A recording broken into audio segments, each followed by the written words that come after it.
kicking up dust on a rick house floor. Charred oak whispers we can't ignore. Stories in the mash, fire in the grain. Raise up your glass, feel that bourbon flame. We're the Bourbon Legends, let the spirit flow. From the backwoods stills to tonight's big show. Every drop a story, every sip that's drowned. We're Bourbon Legends, let's throw it down. Let's throw it down. From Kentucky hills to the neon lights, we're talking small batch days and whiskey nights. Tasting the past in every pour.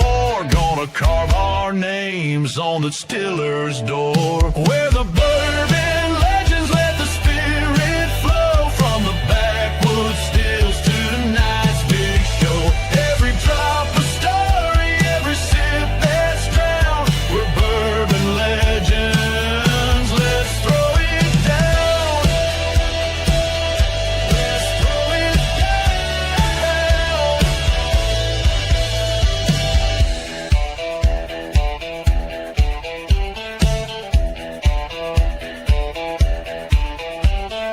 Raise 'em high, feel the fire. Clinking glasses, lifting higher. One more toast to the ones before, and the legends we're making forevermore. We're the Bourbon Legends, let the spirit flow. From the rick house walls to your front row. Every drop a story, every sip a crown. We're Bourbon Legends, come gather round.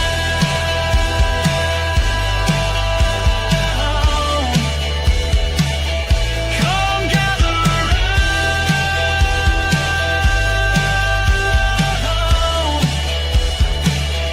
Come gather round.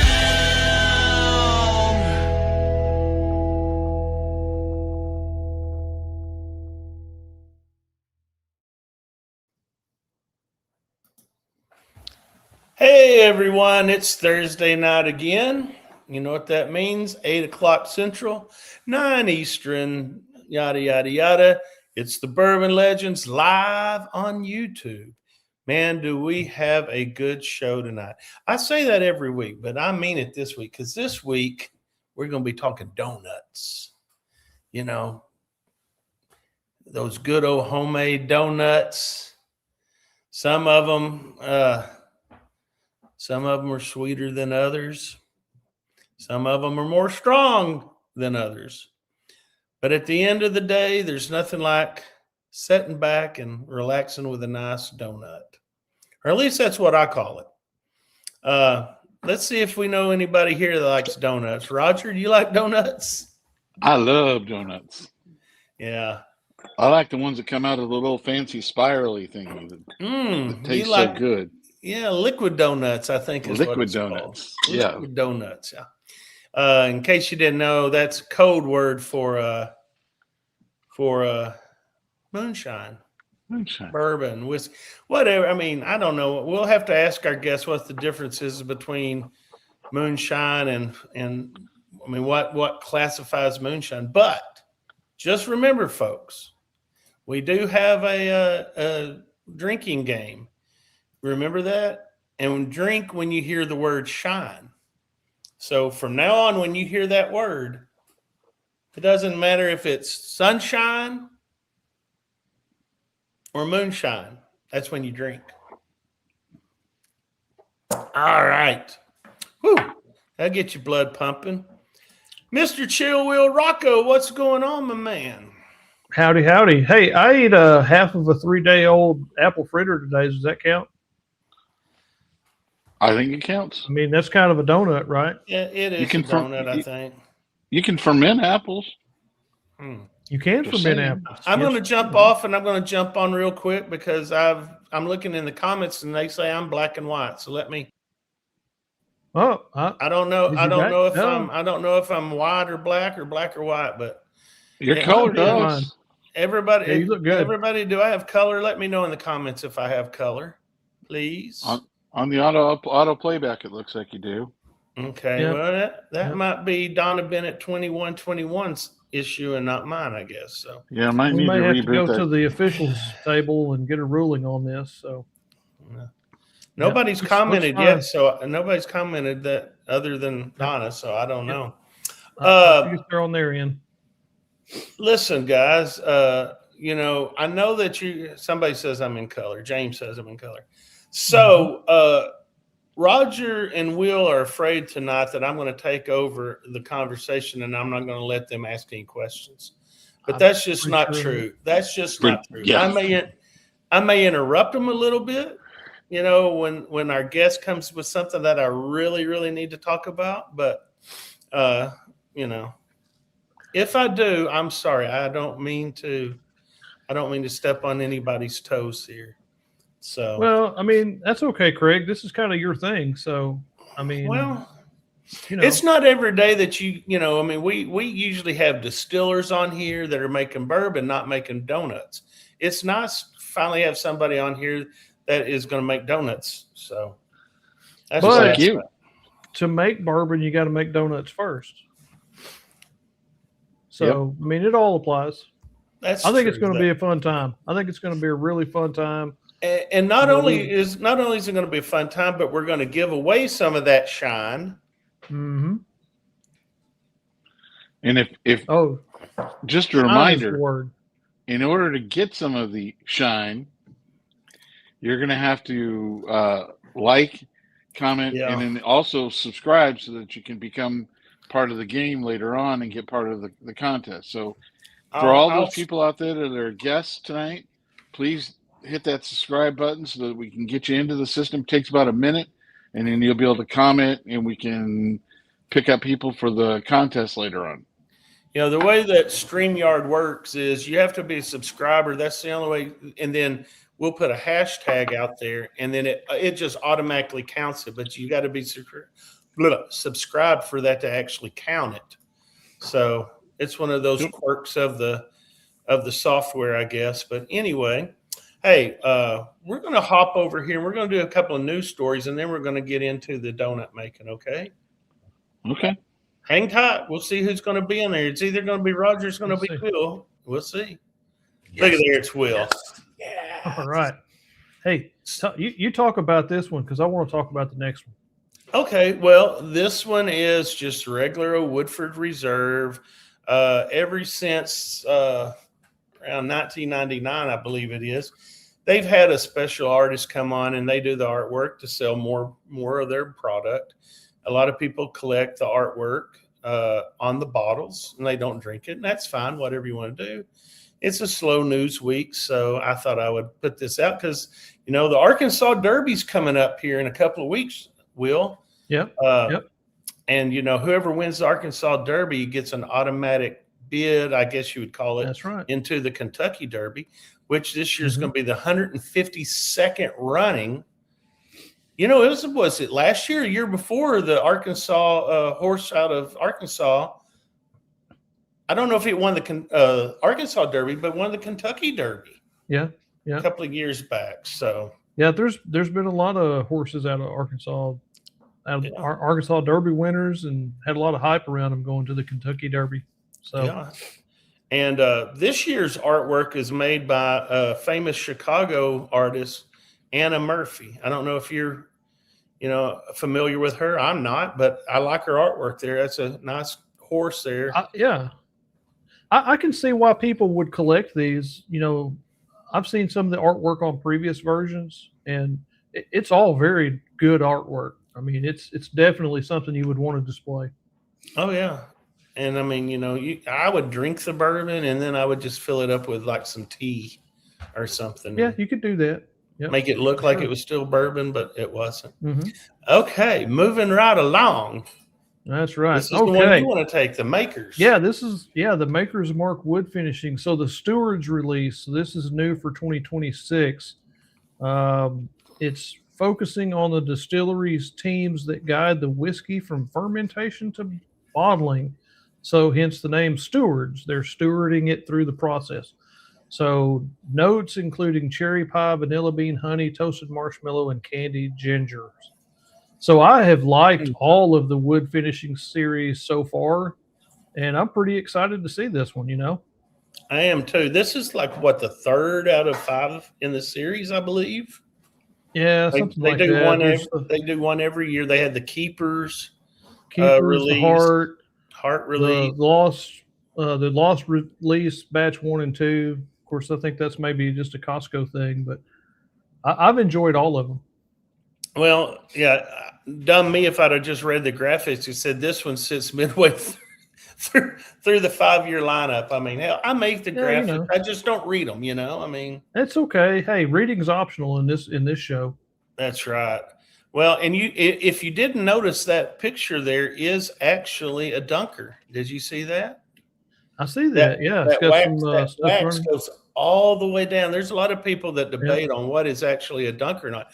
Now, I know you have a dunker there's no denying that it's a dunker. Yeah, let me see. I can see if I can get it out. It's kind of buried back in there. That's a little okay. way. You don't have to, but I maybe for another show we'll bring out. I mean, it won't take too long. All right. Well, hey, I'll solo you here. Oh, I got to get rid of that. I got to get rid of that. I got to stretch to get all the way to the back. Okay, so this is a cast strength. Let me get rid of. There you go. Okay, so for all you dunker fans out there, look at that. I think that's what they refer to as a slam dunk. I mean, that wax goes all the way down. Looks like a Brazilian wax job on that bottle, for crying out loud. It goes all the way down to the bottom. Yeah, it does. I mean, it's literally right down to the bottom. I don't know why I keep that in the back of the shelf. I really should put that out right out front. Maybe you might be afraid that somebody's going to come in and steal it or something. Maybe we'll just take that 107 down and put it right there. What do you think? I don't know. That may be some sort of cardinal sin, but that does look good back there. Well, I mean, I could take the special reserve down and put the 107 back. I don't know. We may have to do a whole show just on organizing of the shelves. I think that would be a great show because I can think of 4 or 5 different ways I want to organize them, and they all conflict with each other. So put it out to a vote. I think so. Moving right along, New Riff. I don't know if many people like New Riff or not. Roger's in the background saying, "Move it on, move it on." What? Best bourbon of the year for 2026. Now, I don't know. 2026 has just been like, what, 2.5 months, but it's already something like that, yeah. The World Whiskey Awards for Bourbon of the Year, Bottled in Bond 2026.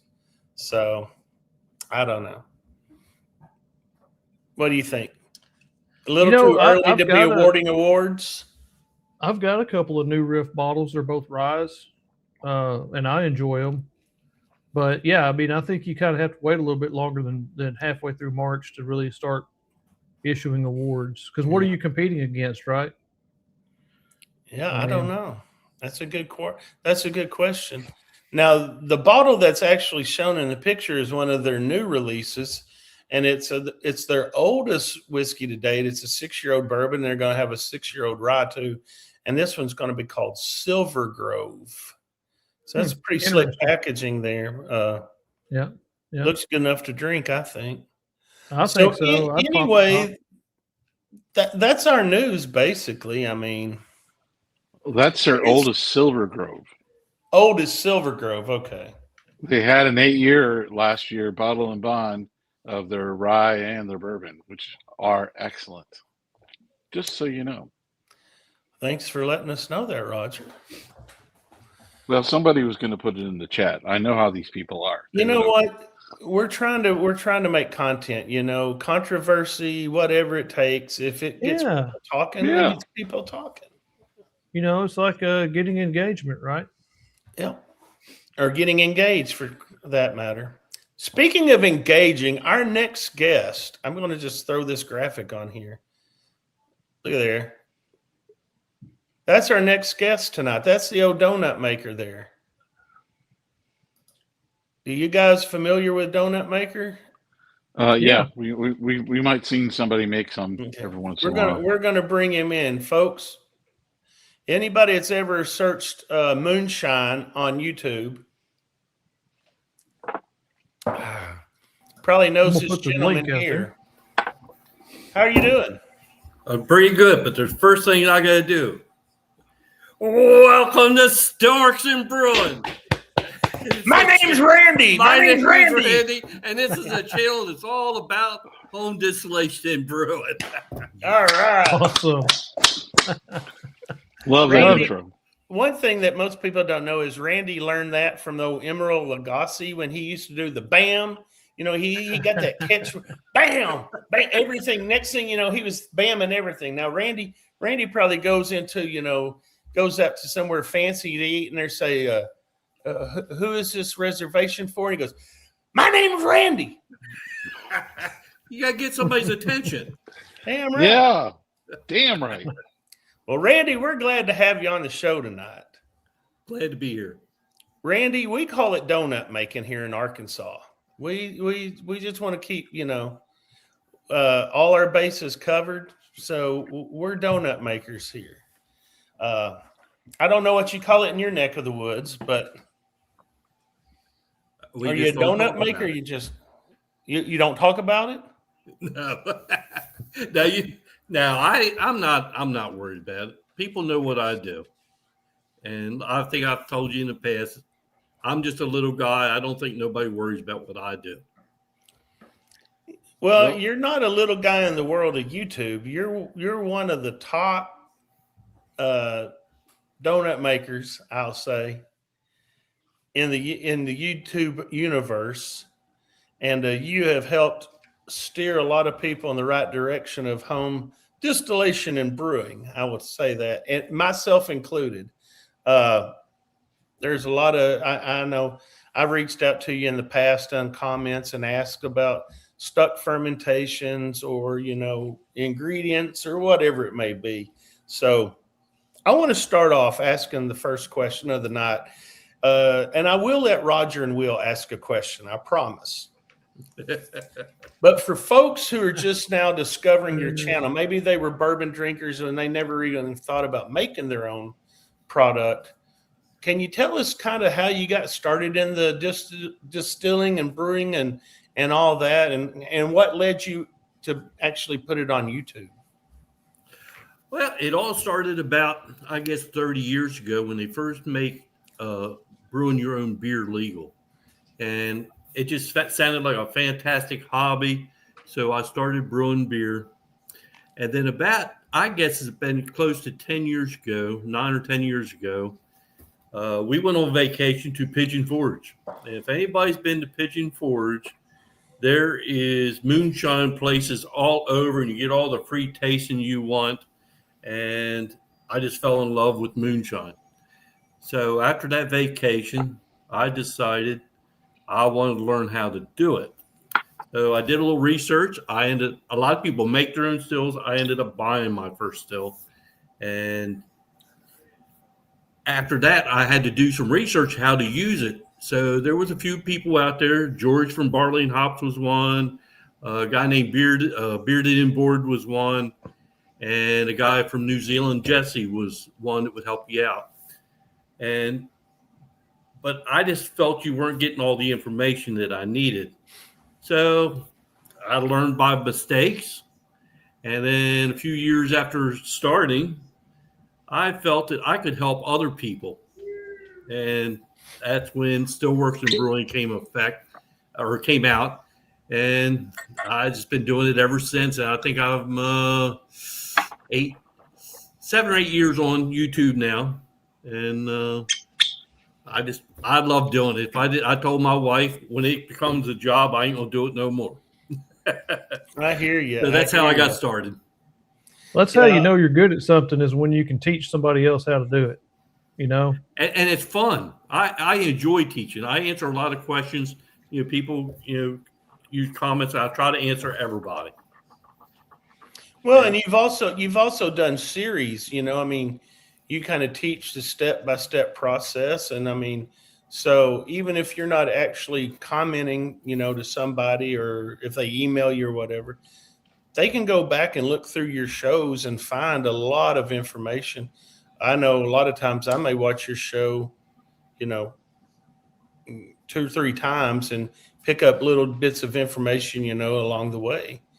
I've never actually, been in a situation where I'm like, oh gosh, I got to go look up Randy's page to see where I screwed up. Yeah. But I do my research ahead of time and try to go from there. So anybody else want to ask Randy a question instead of all me? I mean, come on, guys. Well, I'll throw in. I'll get one in tonight. So, Randy, really appreciate you being here tonight because again, you've helped a lot of people understand the distilling process to a much lower level because you go on these tours we go on and they walk through it and it takes them 10 minutes to explain how to distill, and we all know it takes a little bit longer than that to understand it and to properly do it. But I know you've done a lot of experiments on your channel. Is there any project out there that you remember that you did that you surprised you on how good it actually turned out and you want to recreate it all the time? Well, there is, and I'm actually enjoying that tonight. It is a 7 roots bourbon, right? And it's got in there beets, sweet potatoes, regular potatoes, carrots, radishes, turnips, parsnips, and it's just it tastes sweet when you drink it, but there, of course there ain't no sugar in it. And then you get this little earthy taste. And I just think it's fantastic. And everybody that I give it to, they just love it. That is my most favorite one I've ever made, I think. That sounds pretty awesome. Here we go. It's funny. Once both Roger and Will have had this one, and I know they're not real big fans of Amberana. I'm not a real huge fan of Amberana, but I did a sweet potato one time, and then I finished it on. Hey, he's got the bottle there. I finished it on toasted pecans. Ooh. And a little bit of Amberana, and it basically tastes like Thanksgiving in a bottle. That turned out pretty good. Just because you're talking about it, Craig, I'll pour a little bit of it, but I'm not going to enjoy it because it has Amberana in it. I know. Yeah. That Amberana, just like the guest last week, you got to be careful with that Amberana, Back Porch Distillery, Randy wants to know what the wife's drinking. Randy, what's the wife drink of yours? Okay. Sorry, I can't read very well. My wife will drink 1 for 1 for everything that I drink. She is a bourbon lover from way back and any kind of whiskey, beer, whatever. So we have a lot of fun and she enjoys everything we make. Don't you like the thing like you were talking about being a brewer? So you were a beer brewer before you got into distilling. I was a winemaker. So we both knew right off the bat how to ferment, and that's half the battle. Yes. But the difference between beer making and wine making and whiskey making is you don't have to be near as clean and sanitary when you're making whiskey. No, you don't. You don't. Most of the time, I don't. Like in beer making, you got to star sand everything that touches the beer after the boil. Making whiskey and bourbon stuff, you don't, because you're going to boil it anyway in the still. Right. So there's nothing left. I've done big distillery tours, where they do open fermentation, and you look down in there and there's flies and bugs and everything else in that. And then people are getting grossed out. And it's like, that's just adding flavor to the distillery because it's all going to be cooked out, Somebody's bubble gum floating on top, Yeah. Well, I mean, when you go to and I don't do this personally, but you go to a lot of big distilleries, and while they're fermenting the mash, they'll let you stick your finger in there and taste it. I mean, it's not going to hurt it, so. Yeah, I always thought it was funny. The one distillery had a little small ladle that they had over the top of the open top fermenter. and apparently it was filled with something that would attract the flies and everything to go into it, and they capture them in there. And I was like, okay, just don't dump that in the distilling. But one time in my onion head, remember, Roger, you were over there. There was a spider in my onion head, and in the port you could see through in the it. spyglass, it was great. A spider in the spyglass. He didn't live very long, did he? No. He lived until that column started getting hot, you know, when you're following the heat up. And he didn't So I'm last gonna ask much a longer question. than that. Since we're talking about all these interesting ingredients that get into the mash, when you're developing new recipes or mash bills, do you typically start with a traditional type recipe? Do you just experiment, or are you just curious about some new flavor that you want to try? Most of the time, I have my basic recipe I start with, you know, and then what I'll do is, and I know you're not supposed to add any flavoring to bourbon, but like the way I'll do it, I'll make the bourbon first, and then I will add the whatever I'm going to add to, and let it all ferment together. Now, I have made a pumpkin bourbon one time, which is very good. And what I'll do with it is add the pumpkin in with the bourbon, let it. Uh-oh. I think Randy just got popped by Some of the pumpkin spices. Oop. You froze up there for a second. We were trying to see if there was blue lights coming up from the back end, but yeah, might need to shine a light on it. Oh, shine! Oh, that Amberana. No, go ahead. So Randy. we say that lost you again in the middle of the way through it. Yeah, if you can repeat what you were saying there. So if you make your bourbon, basic bourbon first, and then you add your flavoring or like pumpkin or whatever you're doing into the mash, ferment it, and then it just adds that taste to the bourbon I'm making, and I really enjoy that. And it seems like everybody likes it.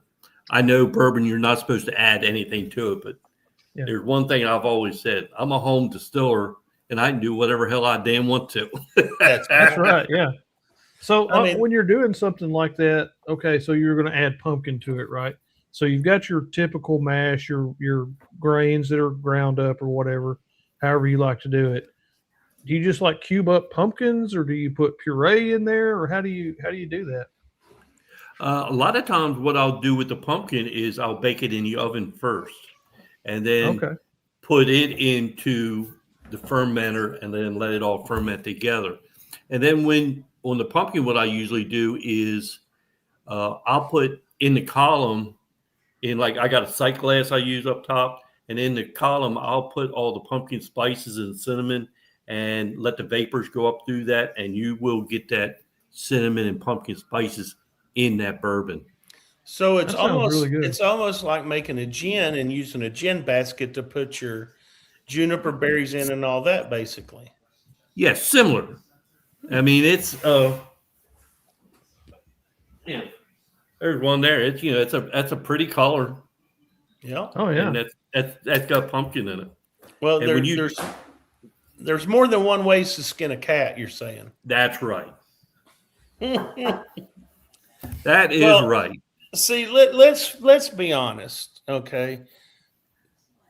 The government puts rules on distillers about what has to be in the ingredients or whatever. A new white oak, vessel or whatever. That's all government rules.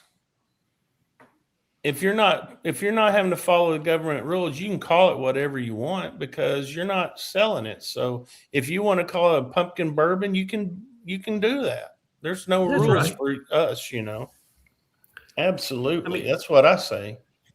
I mean, I have had people comments and they say, that's not bourbon and all this stuff.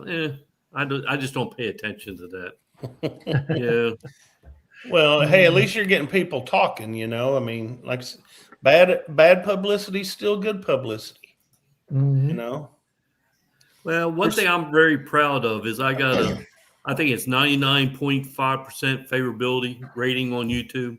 I'm pretty proud of that. Yeah. Nice. That is good. I don't even know what ours is. We've probably made a lot of people mad. So Well, yeah. for Especially someone, talking Randy, well, go ahead, Will. I'm sorry. I was just saying, especially talking about how the Yellowstone toasted tastes. Mm. You know, No, making that the was single Yellowstone malt. fans, man. We're So, not- single malt. Yellowstone single malt. My bad. Yeah. Yeah. It was not pleasant to me. Yeah, I had it. It wasn't the best. So yeah, you know what I'm not talking about. I'm not going down that road. I'm not going to go down that road. But I haven't found a Yellowstone that I like yet. I don't care Well, for it and either. So. speaking of that, I'm drinking one that I enjoy the hell out of tonight.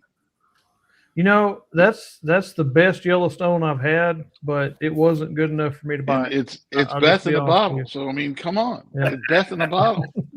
All you Yellowstone fans, that's Beth in a bottle. I'm telling you, I've gone through this. This is really, really good stuff. I like their 7-year age stated stuff, and those type things they're bourbons. Again, the single malt was a stretch for them because again, it tasted like what, Will? Licking a what? catfish. Licking a There you go. catfish. I thought you said it's What it licking a tastes like. catfish's butthole or something. Well, somebody added that little extra part Oh. on there. You know, they might have embellished the story a little bit. But Moving anyway. right along, let's get back to let's get off of Yellowstone here. Okay. For someone who is starting out, I know there's a lot of people now that are making stills that you can buy. There's I know you're running a stainless, I run a stainless, but there's a lot of copper stills out there as well.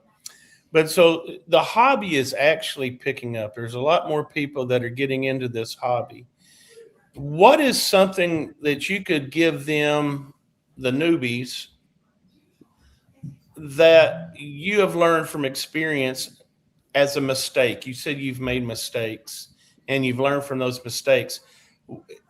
What would you tell Roger there? He's getting ready to buy a still and he's going to start. What is the one thing that you advise you'd give him to not make a mistake on? What would that be? I think the biggest thing is putting clean ferment into your still. If you have particles and all that stuff in there, you have the biggest chance of scorching. And once you scorch, you can't get that flavor out. You might as well just throw it away. So number one, make sure you got good, clean ferment going in your still. And number two, take your time. It's not a race. Take your time. So here's my where biggest thing. Here's where we're going to go off of the path here. So I know the answer to this because I watch your shows, but for those who haven't, how do you clear this up? Now I know like I said, there's more than one way to skin a cat. So what is your process of cleaning up your fermented mash before you put it in the still? What is your process? Okay, well, there's two ways that people ferment: on the grain and off the grain, right? Some people, and it's up to your what you think is right. Well, what do you think is right? Most of the time, I ferment off the grain because I think it's because I came from the beer making world first.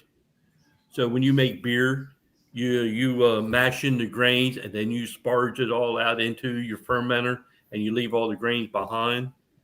And then you ferment it. And then what I'll do is I'll siphon off the ferment and leave the bad stuff that's settled in the bottom, and it don't go into my mash tun or into my still pot. Right. And that's how I feel. I keep a clean ferment in my still. The next thing I like to do is start to heat the still up slowly, because once you start heating it up, all that stuff starts moving around from the heat. It ain't going to settle on your heating elements or onto the bottom of the pot. If it settles on the bottom pot or it settles on that heating element, it's going to scorch. And that's how I feel that you can get a good clean. Now you see, I ferment on the grain, and so I don't have to sparge it. But then you have that problem of you've got to get it out of the grain. Mm-hmm. So, and I'm doing a lot of times big batches. And so I have developed a way, and there's a lot of different ways. I know there's like, you could use a press, like a cider press, put your mash or whatever into the press and crank the handle. I've seen people that use, like custodians, they put a mop, in a mop bucket, and then they squeeze that. They've done that. I myself have made a way that I can hang it from a roof, from a ceiling, and I wrap bands around it, and then I use stretch wrap. I mean, not stretch wrap, but what do you call this? Ratchet strap, and strap it and let it hang and drain it. Why did we not buy stills that have a jacket in it where we could just ram the grain through it and not have to worry about scorch? Probably because of the price tag.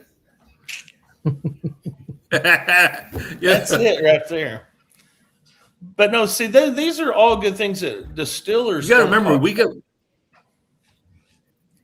Yes, I would love to have an old jacketed still, but I can't get it through the other department of the house. Yeah, I hear you. Yeah, because get to the financial side, huh?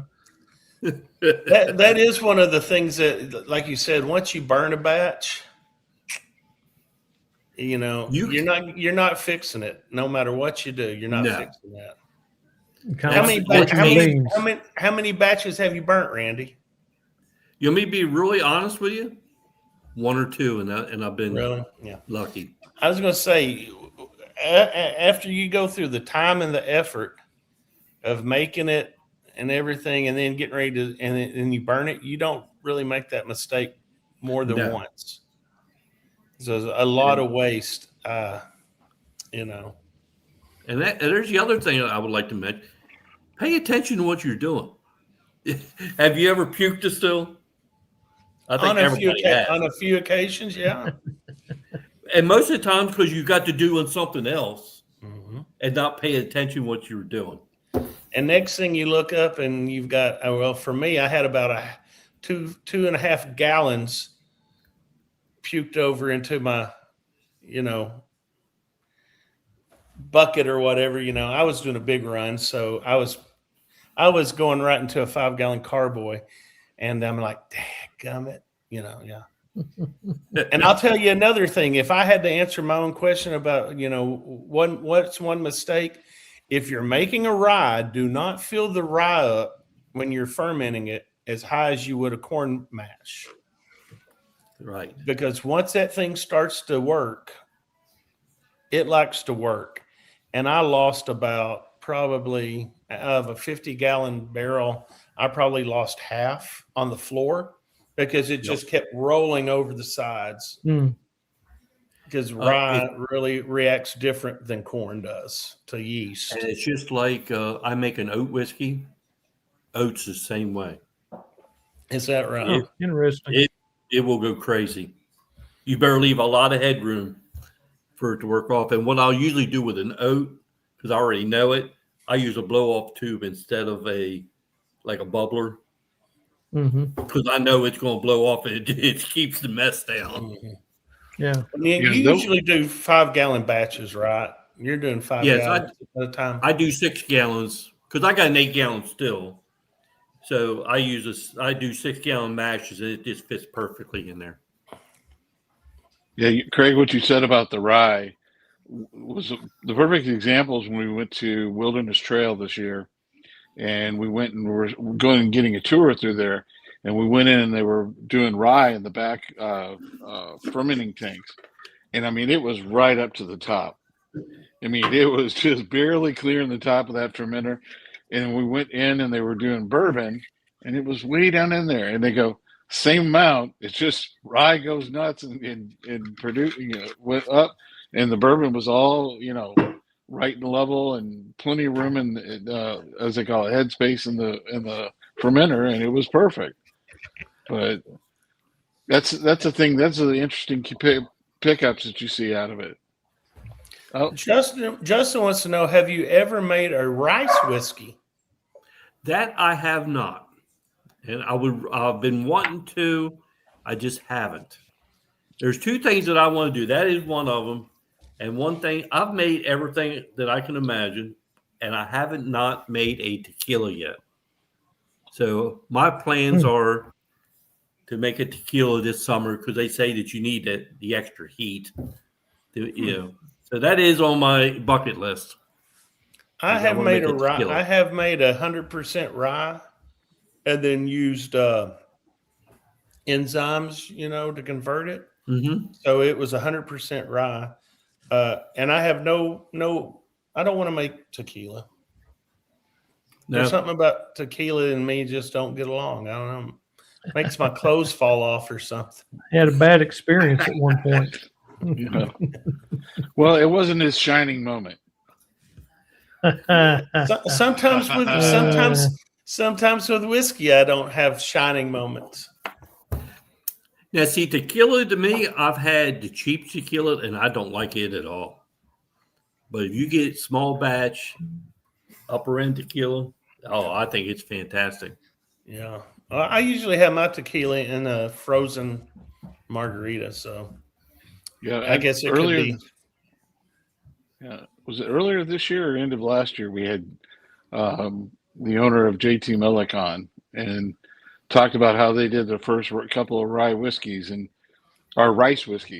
he goes, all the rules that they said that you look for, they blew them all. It didn't, because rice reacted differently and everything like that. But love the product that comes out afterwards. It's just like, but he goes, it didn't follow the rules that your regular bourbon and your regular whiskeys would follow. So if you get a chance, go back and watch our old show on that. He was really interesting how he said, he called people and said, what am I doing wrong? What am I doing wrong? And they said, nothing. It's doing what it's supposed to, it's rice. There's no rules for it. So Pam says, love Randy. I've learned so much from him. Well, thank you so much. I love hearing that kind of stuff. Oh yeah, that'll get you going on it. It makes you want to make more. Make more, yes. Does anybody else have a question? I don't want to hog it. I don't want to hog this. Well, I mean, I'll ask one about, you're always let stuff air out overnight on your videos. What's the purpose of that? I just have found that you'll get some, when I make my cuts and I got them all there, you'll get some, I don't know what it is, but you'll smell certain flavors coming off. And I feel if you put like a paper towel, or a lot of people use coffee filters or whatever the case may be, and you let them sit overnight, it just makes it taste so much better to me. And for some reason, there's a smell that it will get rid of. You think there's like maybe some volatile compounds there that are gassing off or something overnight? Or I think so. I mean, okay. I haven't always done that, but here lately it's been more and more, and I found that you get a better product if you do it. Mm-hmm. Do you notice any other like tips and tricks along those lines that you do that might help somebody out? Now, I tell you, one that I like to do is, of course, my rule of thumb is in the very beginning, I use 1 ounce per gallon of ferment in the still. And that's going to be my 4 shots and hits. That gets you to the point you're tasting and smelling. That gets you real close. Mm-hmm. And then at the very end, I use a refractometer, and I'm going to check right at the spout.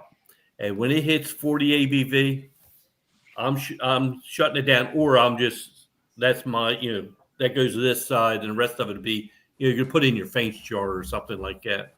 But I found if I stop at 40 ABV, I got a lot of good usable product, and there's no chance for me getting in the tails. And that also depends on your still. Like, I think you've mentioned in videos before, you've got to learn your still. Yes. Each one of them has a personality of their own, and that's, one of those things that making cuts, when I first started, that was the biggest question is, well, when do you make it's hard to really tell somebody when to do it. You just have to do it. You just have to experience. Yeah. But I mean, when you're starting out, you really don't know what you're even, like at the tails, a lot of time they tell you, it smells like a wet dog. Well, what about if you were me? I never had a damn dog. And so I don't know what a wet dog smells like. But now you will definitely know acetone. Yes. Starting out from the heads. And we've actually drank some, how do we say this nicely, guys? Professional distilleries that bottled some heads or something. It was straight up fingernail polish remover. Yeah, they got too much in a rush to produce a product in a batch, and yeah, that one batch was not good. Let's just put it that way. It had a lot of. Now again, we've since retasted that, and when it was done right, it was good. But the other stuff was like, it was straight acetone, and there's nothing you can do to get rid of that in a bottle. Not good shine. And there's a lot of people out there who are so worried about methanol that it's going to make them go blind, it's going to kill them, and all that stuff. But if you ever drank a beer or wine, you've had methanol. Yeah. Right? And the amount of methanol that I got in a 6-gallon ferment is not very much. You're talking a couple drops. Now, there's a bunch of bad tasting stuff that I don't want in my final product. Yes. Mm-hmm. Right. But overall, I just don't think you get that much methanol out of it. Not enough for I think that's the old wives' tale. That it kind of goes back to bourbon having the bottled and bond act. People were taking distillate and they were adding rusty nails to it, and they were adding this, and they were adding spitting tobacco and everything else in it. I don't know if anybody's really ever went blind from drinking moonshine. I think that's just a wives' tale. Kind of like, I don't know if anybody's ever ate a damn apple at Halloween with a razor blade stuck in it. But I've always heard that too, But I can tell you this. A lot of people, when they think moonshine, what they think is it's got to burn from the time it touches your lips all the way till it gets down into your gut. And they think that is moonshine. And they think the higher the proof, the Mike Bortner. I am not even going to highlight that comment. But you know what I'm saying? Now, you get into what I call the hearts of the heart, that if, say, for instance, I don't know, if you put 10 jars out, number 5 jar is going to be the best of the best. It might be 160 proof, and it drinks like water.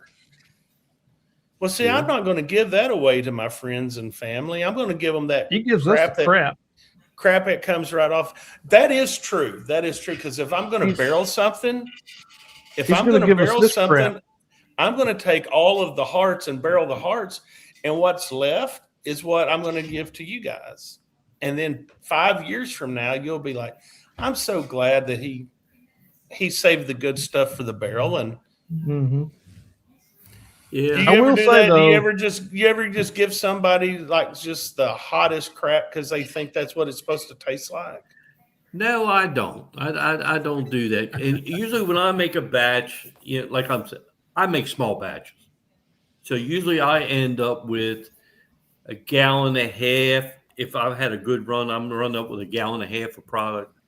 I'm mixing it all together, and it's all going to be about the same. Right. But then you were talking about moonshine.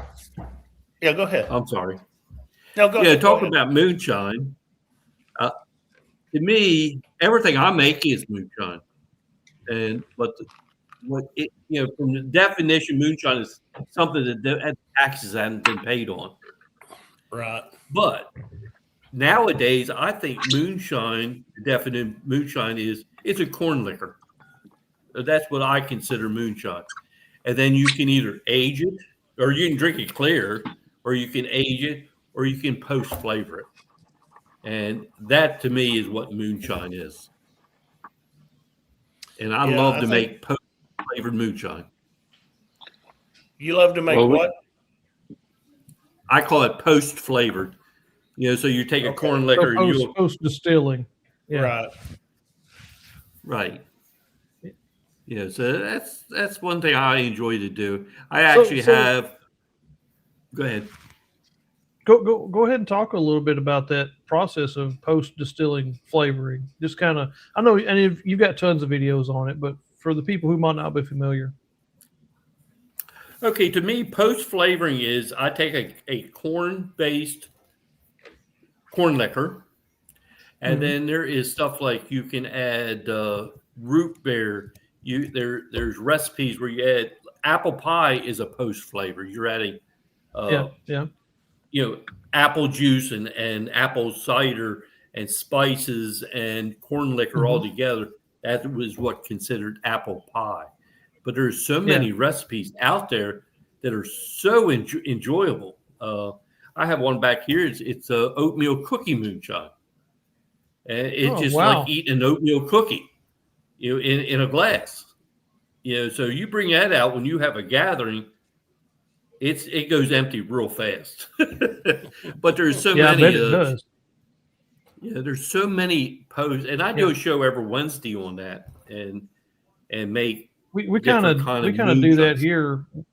We make vanilla. We just take vodka and make vanilla. But I would be interested to try that with some shine, for sure. Yep. But there are just so many recipes out there to have. I think on my computer, I think I got 60, 70 different recipes from moonshine, for post flavored moonshine. Everything from hot chocolate to pineapple to pineapple upside down cake was one. Apple pie, peach pie, all different kinds of stuff. Brian Hughes wants to know, what do you use for flavoring? I guess you kind of answered that right there. Do you use? Let me ask a question here. Do you ever use different kinds of wood, like? Do you use pecan wood? Do you use apple wood? I mean, what have you done there? I haven't used that. Most of the time, if I'm going to age it, I'm going to age it on oak.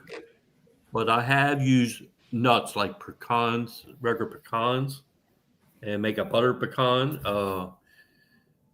And I think that's about it. I haven't really experimented out into the different kinds of woods, but I would like to try that. I like experimenting with wood. I've done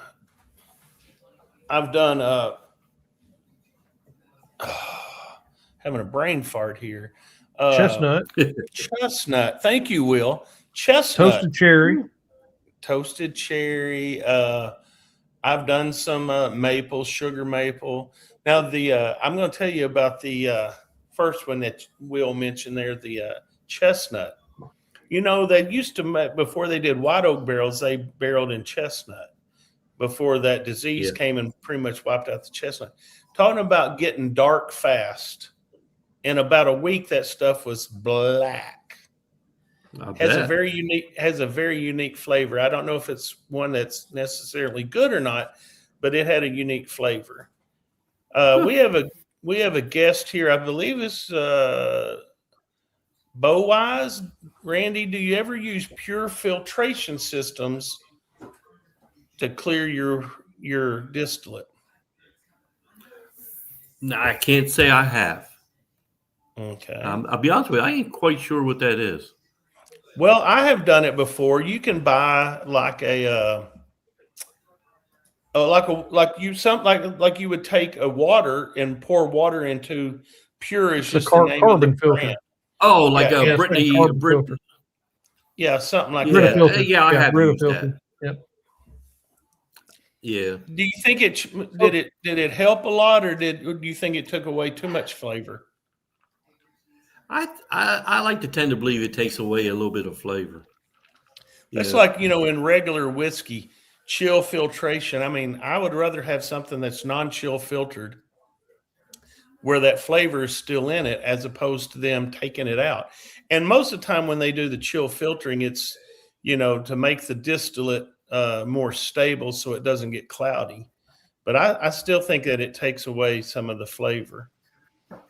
Well, I mean, if you're going to do that, just make vodka, right? Yes. if you want it to be that pure, just make vodka. Our guests have their heads in the gutter tonight. Look here. He says, I think every man has experimented with their wood. I ain't touching that one. Literally. Oh. Oh, Lord. Somebody get us out of here. Somebody ask another question. Yeah. Come on, Roger. Well, so we talk about all the good things. Have you ever had a batch that go completely sideways? And what happened? What did you learn from it? You know what I mean? You have something just went, whoop, I didn't expect that. I can't think of anything off the top of my head, but I probably have. But I can't think of anything off the top of my head right now. But what is your opinion on adding sugar to a mash? I'll be honest with you, I don't really have a problem with it. Now, I know sometimes if you say you're doing an all grain, like a bourbon or whatever your case may, and your numbers ain't quite right. I like 1.090. That's my goal. If I get 85, I'm happy. But the goal is 1.090. And it's because I want the volume of alcohol. And that's what it all boils down to. You want the alcohol. And I think if you have to boost up with a little bit of sugar, I've done it and I have never tasted any problems. Now, like a sugar wash, it's not my thing. There's a lot of people that love sugar washes. It just ain't one of my things. But I mean, I ain't gonna down anybody for doing anything. When you've already spent the money on your grain and and the process, and then you go and you test it, and your starting gravity is 1.50 instead of 1.85 or 90, and we may be talking over a lot of people's heads now. There's only one way to fix it, and that's by adding sugar or throwing it out. And what we're talking about when we talk about the starting gravity is that's how you can figure out how much alcohol you're going to have at the potential alcohol at the end of the run. So whatever your sugar level is, you use a triple scale hydrometer and you can tell what your sugar content is and what your outcome should be. And there's going to be some variables in that, but now Randy, you use a refractometer a lot, I know, when you're doing I that. use it all the time. Now, how do you use that when you're actually running liquor and it's actually coming out? Is that a different refractometer or is that the same? Yes. Or is there two different kinds? Yeah, there's two different kinds. Okay. The first one you're talking about is for specific gravity, for your starting gravity. It tells you how much sugar you got in your mash. What your bricks is. Yes, bricks. Yeah, it's all just a different scale. The other one is for ABV, but you got to remember it's only good for up to 80%. It won't read over 80%. So, but that's okay. So you're talking about 160 proof. Right. It'll go up to 160, 80 plus times 2. Yeah. Cyrus Mason and Randy at Still Works and Brewing has taught me so much. Yeah, we failed to talk about Cyrus. He's a fellow Arkansan out from Fort Smith area of Arkansas. Yeah, I like to talk to Cyrus. I call him up every once in a while and we chat. Cyrus is a good guy. So anybody else have a question? Yeah, I'm gonna ask about just like from flavor. So what do you think impacts your final spirit the most? Is it your grain selection? Is it how you ferment it? Is it how you make your cuts, or is it by aging? And obviously, this would be not your post flavored stuff. I think the biggest thing is, number one, of course, you got to have good grains, right? Yeah, that's garbage in, garbage out, they always say. So yes, but if you got good grains and all that, water. I am very lucky for where I live. I got fantastic tasting well water that has nothing in it. So that is, I think I get a lot from that. And then just taking your time. This is a process you can't really rush. When I run the still, just my 8 gallons, it takes me 5 hours. It's 5 hours to get it done. But you make good cuts. And once you, like you said before, once you learn your still, you know what it's going to do. And, I take my first, say, 8 ounces or 10 ounces, whatever I'm doing, off the front and stop it at 40 ABV coming out the spout. Everything in between there, I'm going to be able to keep, and it's all going to taste great. So I think the biggest thing is taking your time. You were talking earlier about feints. I don't recall ever watching a show of yours where you actually did a feint run. Have you done a YouTube video on feint runs? No, what I'll do sometimes is I'll keep my feints jar, and hey, it's good alcohol in there. Sometimes I'll just throw it in the still, and it's going to be in the batch. When I run it, I don't actually run a feint run only.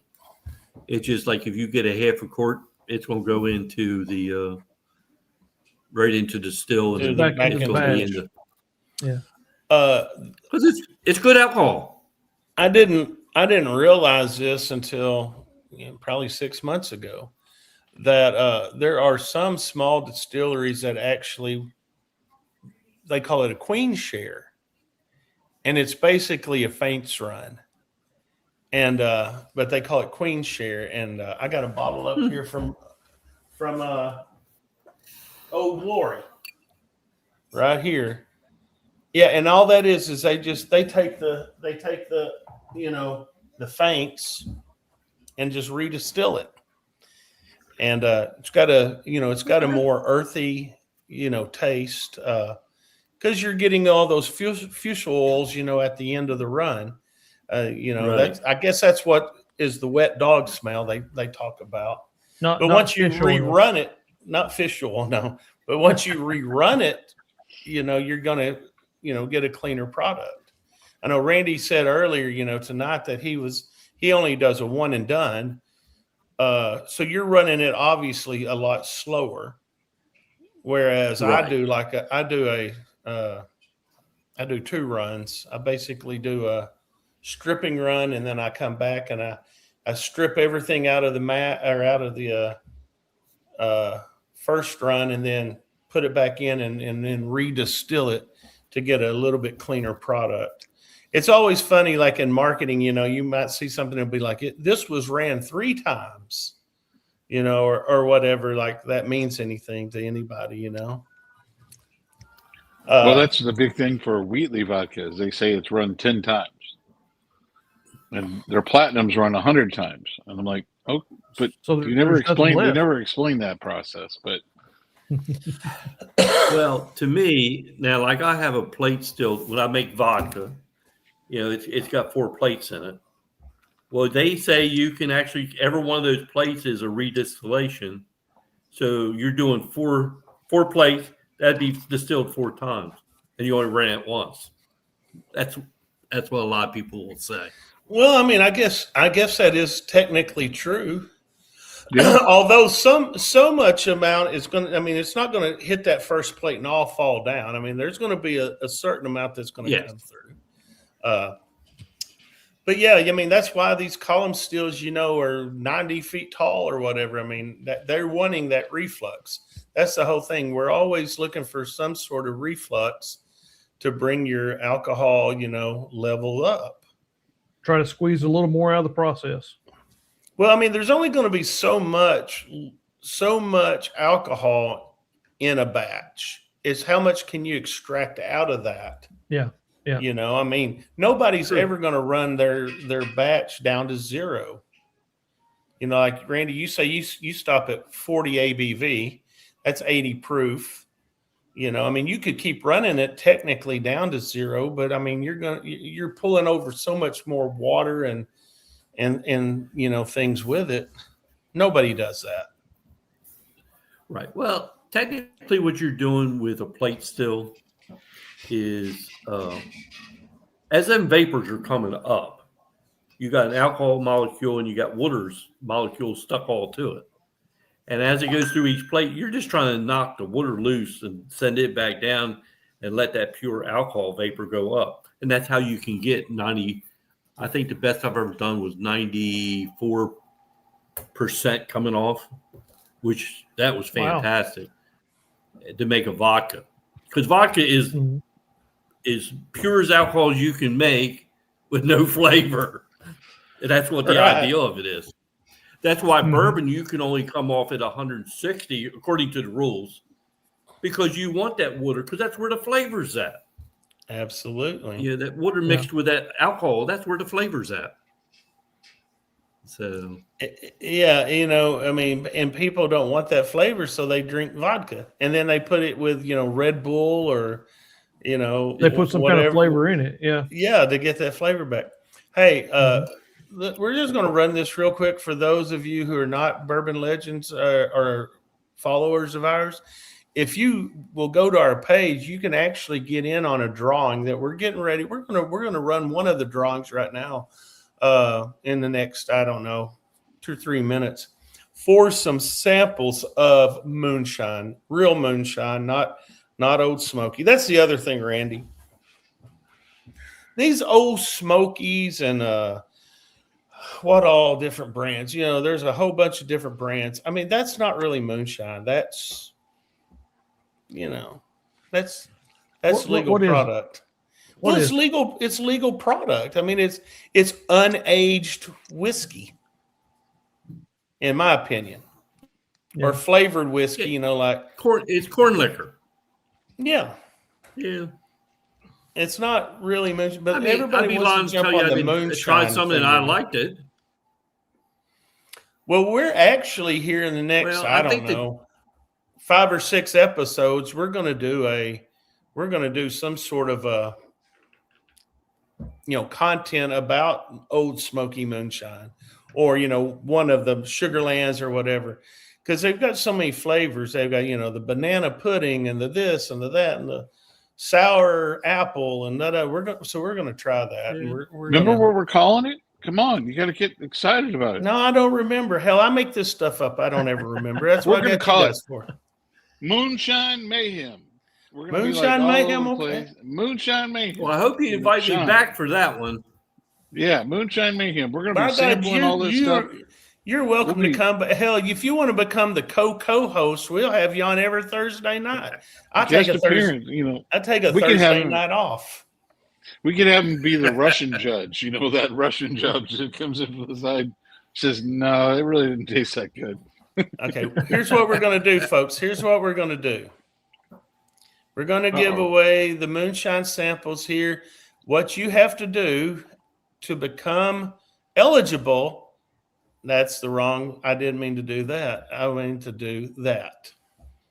So let me get rid of the drink if you will hit #moonshine, that will get you eligible to win a sample pack, probably of about, I don't know, 5 or 6 2-ounce samples. Anything from an apple. I got a George Washington rye. I've got an apple rye. I've got some knockoff Weller that I've made with that mash bill or something very similar to that mash bill. I got some Old Fitz mash bill. Hey, I'm not saying they taste like Old Fitz. I'm just saying that's kind of the goal I was getting to. But Craig's got some stuff that tastes pretty good. And I'll say, Craig, even this that has the A word in it, you know, on the nose, you get the Amberana big time, but it doesn't come through on the palate. So that's actually a pretty good pour to me. So Craig makes good stuff, y'all. Sometimes you like to experiment with crap just to see. I was telling Randy earlier this week and Roger when we were coming back from Tennessee, I said, Roger, look up and see how much it costs to buy a gallon of chocolate syrup. And he looked it up on Amazon. He's like, it's $20. And I'm like, ooh, a 2-gallon barrel, a gallon of chocolate syrup, a gallon of cherries macerated with all their juice, put that in a barrel. Does that have to be refrigerated, Roger? Yeah, it does. Yeah, it does. Put it in a refrigerator for 4, 5, 6 months. Pull it out and then put some wheat whiskey in on top of that. Oh, problem is that sounds really good. There's only going to be 2 gallons of it, and then the Angels are going to take their share. So, Randy, have you ever done anything? Share. That's all that matters. Have you ever? Oh yeah, you think so? Yeah. See now why they're friends with me? That's right. They just like me for, hey, get down, Bandit. Sorry, folks, that's so unprofessional. But my dog is trying to eat. Get down, Bandit. Oh. If anybody knows my dog Bandit, one of the legendary things that he's ever done was eat 3 of my ribeyes out of 4 that I had setting out one night to cook. Ooh. And he got home and he was still hungry, still asking for food. Yeah. See, there he is. There he is. There's Bandito. I might be making some Black Dog Moonshine here if I'm not careful. All right, I'll tell you what we're gonna let me see how many. We only have 16 entries, guys. We've got 31 people watching and 16 entries. That must mean somebody is afraid to drink moonshine. That's right. You got to subscribe to the channel and wait a minute, and then you can put in the hashtag moonshine. That's the only way you're going to get in. And we'll give it a chance. We'll give you a chance. So if you're on, let's YouTube, give them a couple of more minutes. So what about the people watching on Facebook? You got to be on YouTube, right? You got to be on YouTube. Yeah, got to be on YouTube. You have to be on YouTube because it's that's how the streaming software works. Yeah, is through the YouTube page there. But good old Beef Bandit. Well, I'm really liking all these comments about my dog now. I have a temper. Randy, so when you're not making moonshine, what are you drinking? If you're not drinking moonshine, what are you drinking? What's your favorite bourbon? Oh, you're a beer guy. I love beer too. Well, yeah, I mean, he talked about brewing beer for 30 years before making shine. So, yeah. What's your favorite beer? What's your favorite type of beer? I like the darker beers. I love porters. Porters and brown ales. That is my most favorite. I'm not the biggest fan on the IPAs and stuff. I like the bourbons and I got one back here. It's a bourbon barrel porter that was aged for 3 months, and it turned out fantastic. Good brown ale. See, we could sit around a campfire drinking beer right there because I'm in the same vein. I don't care for the IPAs that much, but man, those dark beers, those stouts and porters are wonderful. Yeah, drinking beer around the campfire. Well, I like whiskey around the campfire too, though. To be honest with you. Well, see what you do is you have a drink of stout, and then you chase it with a little bit of bourbon, and then do a little stout and a little bourbon. Oh wait, that's. And then you fall over and hope you don't fall in the fire, Roger. Well, I fall backwards most of the time now. There you go. When I turn 62, I'm going backwards now. I tell you what, I don't think anybody else is going to. Okay, I was going to say that, and then somebody else hit moonshine. Y'all just keep commenting. Just keep commenting. So you want to get in on this? I will tell you this. We had this breaking news earlier that we saw that there's a case being run through the courts in Kentucky about home distilling that looks like it might set a precedent with the federal government on home distilling and allowing within a certain guidelines home distilling, like you said, for if you're not going to sell it and not going to be a tax stamp and blah, blah, blah, and making that more of a legal process. Because again, it's happening. They know it's happening. Because shoot, you go to what is it, Cracker Barrel, and they sell a still there. I mean, Yeah. It's not like it's not happening. Yeah. So I think it's legal in 4 states now. It's not legal federally, but it's just like the marijuana thing. Yeah. In certain states it's legal, but it's not legal through the federal government. But I think it's 4 states now. It's legal for this in that state. You can distill. Yeah. So this one apparently is going to open it up for home distilling, and it's in Kentucky, of course. But last week our guest Russ Broker, he's from Missouri, and he said that what was it?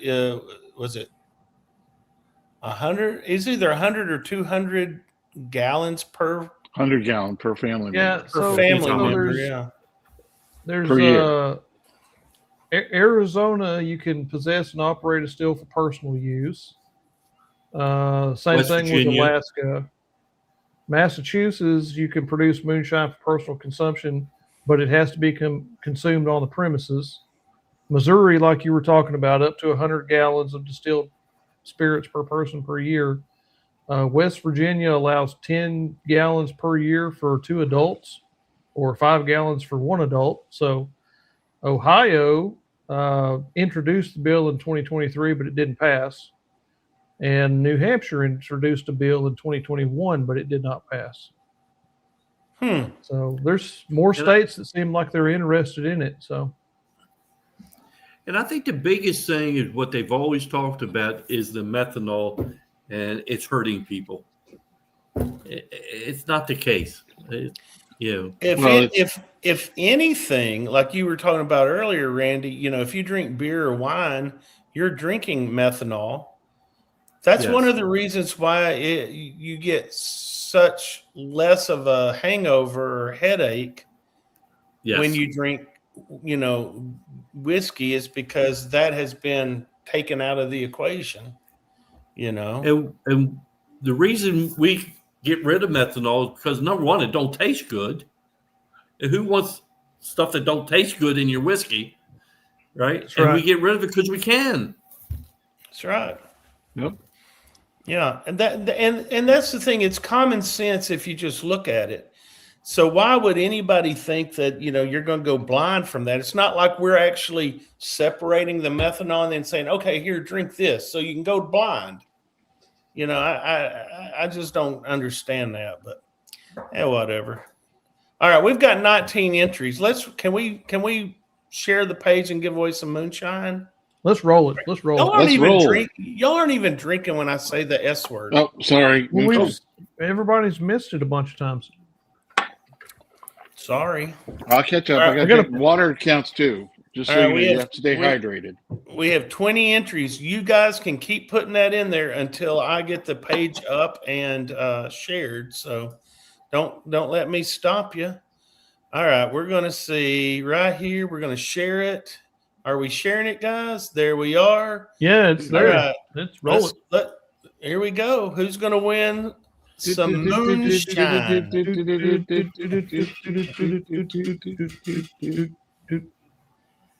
Hey, okay.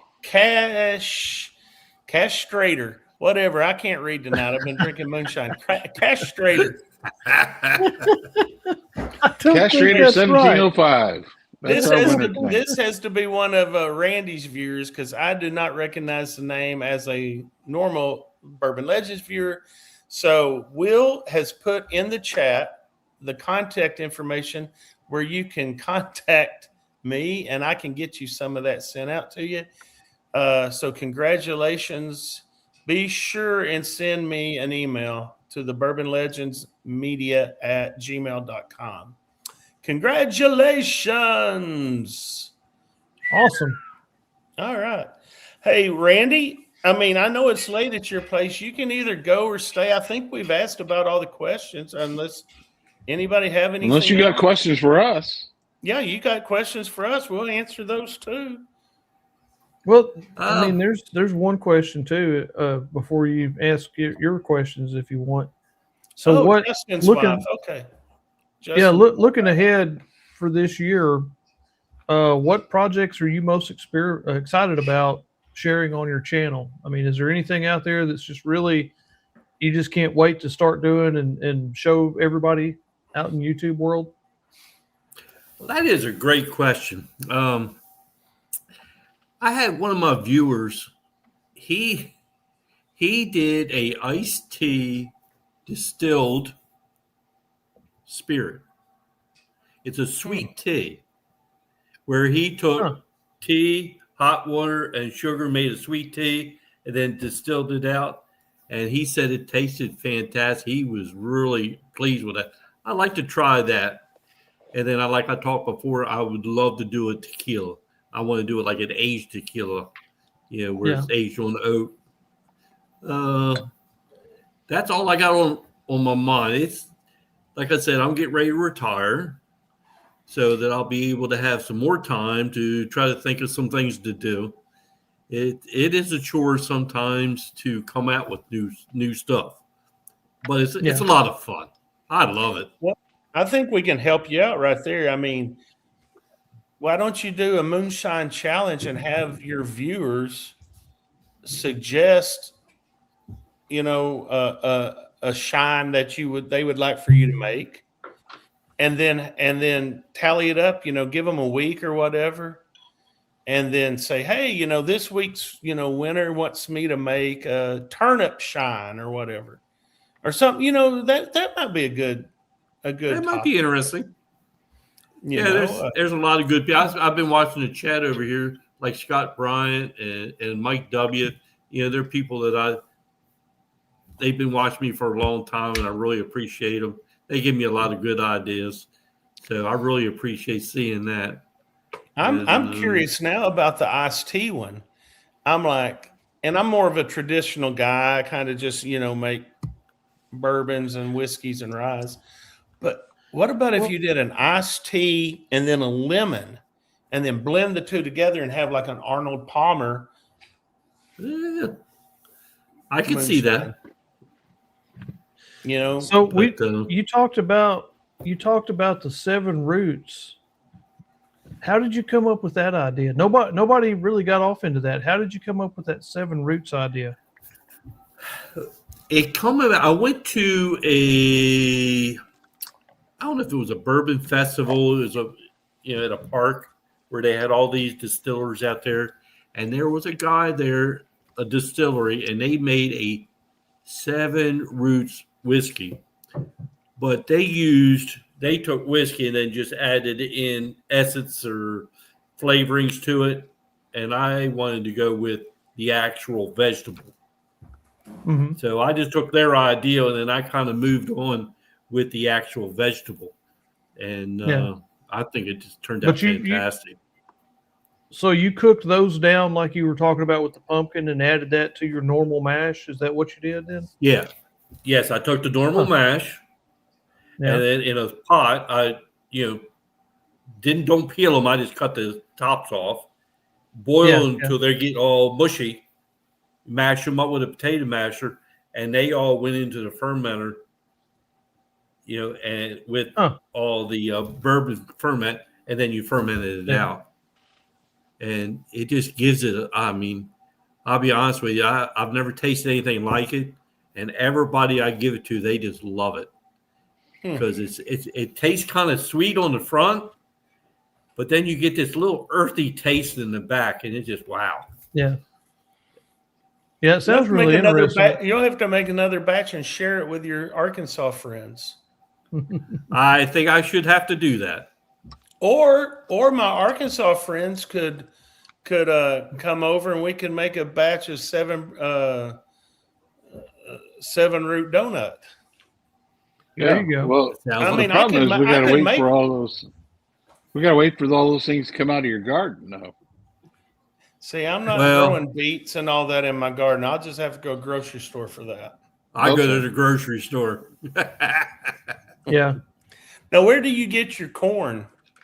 Do you get it like online? You buy your corn online, or you just go down to the deer corn route? I go down to Tractor Supply. Yeah. Around me, there's Tractor Supply, which they sell bags of corn. Right. Oh, Now, yeah. my barley and stuff like that, I have to get that through, homebrew shops and stuff like that. I like to buy, 50-pound bag at a time. Yeah, because you can get it a lot cheaper that way. With the volume I'm doing, a lot of times I'll buy bulk distiller's malt or, bulk corn. Like right now, I've got 1,600 pounds of soft red winter wheat that when I start up for this year, I'm going to do a wheat whiskey, 100% wheat whiskey. So no barley, nothing, just wheat and, enzymes to convert it. And I like a wheat whiskey. Star Hill Farms, we went there last year at Maker's Mark, had the 100% wheat whiskey, and it was really good. And I'm like, I'm going to try that. But that's the fun part of distilling, I think. I think the distilling part to me is very boring. Because it's just a lot of sitting around and watching a drip, drip, drip, drip, drip, drip, Hurry it's up not the like going to it's not going to a distillery and that stuff is flushing out like, a fireman trying to put out a fire or something. That's what gets me. You go there and that stuff is coming out and you're like, man, they've made more whiskey in the amount of time I'm watching this than what it takes me in a week to make. That's why you invite your friends over, and we hang out and have a good time while it's just going drip, drip, drip. That's the problem. By the time it gets through dripping, we're going to be dripping.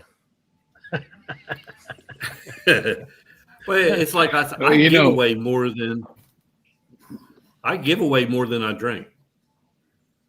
You can only drink so much. That's true. Yeah, that's true.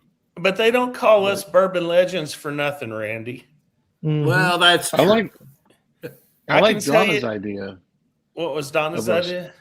It was a strawberry rhubarb flavor. And that does sound kind of interesting for the summer. That would be really, really good. Yeah, I made a strawberry oatmeal whiskey, and I'll tell you what, it's pretty tasty. It just oatmeal is such a pain to work with. I don't know if you ever work with oatmeal. Well, not directly, but it's like a rye. It's very slimy and it's sticky. just like a big blob. Yeah. I've made some batches where I actually put, like in the mash bill, I'll put a small percentage, like maybe 8%, just to give it that mouthfeel, that creaminess, the oats that lends to that. Have you ever made a single malt? Yes. I love single malt whiskey. Just with barley and that's it. Yeah. Yep. Yeah, I'm not a big single malt guy, so I've never done that myself. But just not catfish flavored.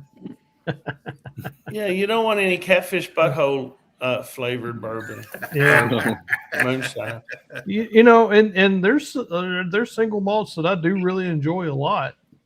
And that's what's so surprising is the different flavors that come from the different distillation and fermentation processes, I guess, Well, now that's what's so interesting to me. I am very envious of the way Randy does it because he's got his own room that's climate controlled for his fermentation process. And I'm real jealous of that.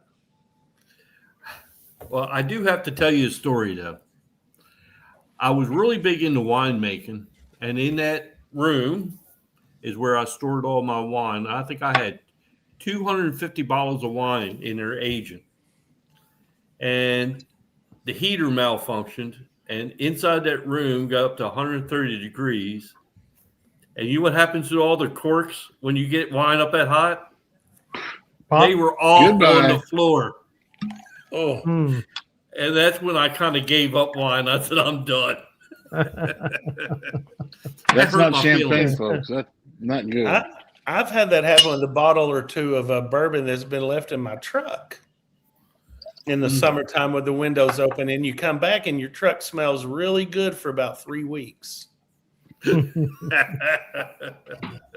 just hope it's a cheap whiskey when you do that, not an expensive whiskey that you left in the back of the truck. There ain't no cheap whiskey. No, you are correct, sir. Not anymore. Not anymore. If you don't hey, pay guys, for it, you got to pay with it for labor. I was going to say free whiskey is the best whiskey, and that's why these two scoundrels over here, that's why they want me to come over and they want to watch the donut process. That's right. We want to get that right. speakeasy done so we can come hang out and drink your whiskey while you make more. Mike W. has a question. What do you think about using non-pelletized sweet feed in small amounts for mouthfeel? I've never used sweet feed. There's a lot of people that use it. I wouldn't mind trying it sometime just to see what happens. Do a little experimentation. But I have never used it as of yet. But I think I ought to. I haven't used any sweet feed either, but I know there's if you follow any of these Facebook pages, about moonshine making, a lot of people, that's what they're using is sweet feed to make their moonshine. So you're going to have a variety of grains in that and molasses. Mm-hmm. So, I mean, would that be kind of a cross between a whiskey and a rum then? Maybe. I mean, I guess with the molasses. Have you ever made a rum, Randy? Have you ever made rum? Yes, I loved making rum. Rum is very good, and what I usually do is buy the molasses off of Amazon, by the gallon, and brown sugar. Mm-hmm. Rum to me is very easy to make. I don't know if I make it right or not, but it's very enjoyable. Is that all it is? Is basically a sugar wash? More or less, that's what it is. But now they say to make the real rum is you take some of the back set from the previous batch and add it into your next batch. It's kind of like the sour mash in a way, because you know how rum has that little funky taste to it. Yeah, that's how they say that you get some of that funky taste is from the back set. Huh. And what you can do if you don't make rum all the time, you can take a gallon of it. In my case, put it in the freezer until you're ready for it. Okay. But aged rum to me is the best. Oh man, this past weekend when we were up at Clarksville, they let us have some of their early batch of rum that they had made. They don't make it anymore. Oh my God, it was so good. They're not going to produce it. Yeah, they're not. I mean, it's just, it's so good. Okay. Scott was actually saying what sweet feed is. So no pellet corn, barley, wheat, molasses. You can make distillate out. I mean, a mash out of just about anything, actually. Oh yeah. You can even. Have you seen the Crab Trap whiskey, where they've made whiskey out of non-invasive or invasive green crabs? Yep. I can't. I never heard of that before. Yeah, it's called Trapper. It's up there by you. It's up in the Northeast. It's in the Northeast. We had a whole show about that. Well, it wasn't a whole show, but it was a large part of a show that we were on not too long ago. Yeah. We want some of that. Justin really wants some of that. He thinks it's really good. The real shade, that's real Shaw. Yeah. And say his handle. Yeah, he wants some of that green crab. It was, how much did you say it was for $3.75, Will? I don't remember. Yeah. Was it that much? $80 for a 375 or for 375. No, 200 milliliters. 200 milliliters. Yeah. It was $80 for 200 milliliters. 200 milliliters. Yeah. Oh, that's. That'd have to be some good stuff. We'd have to make that ourselves, I think. And I bet that's the process. I bet they make the corn whiskey part, and then I bet they just add that into the ferment. Probably. I bet is what they do. So that's interesting. Like when you were talking about, you make a let's say the 7 root, for instance.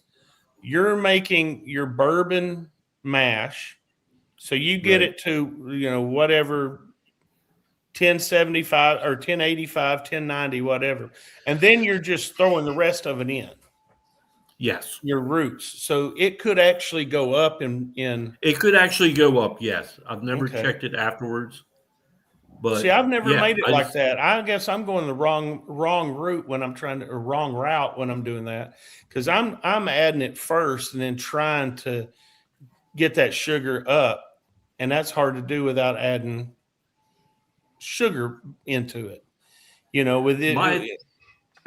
My thinking is I'm just adding it for flavor. I'm not trying to get the sugar out of the numbers. I gotcha.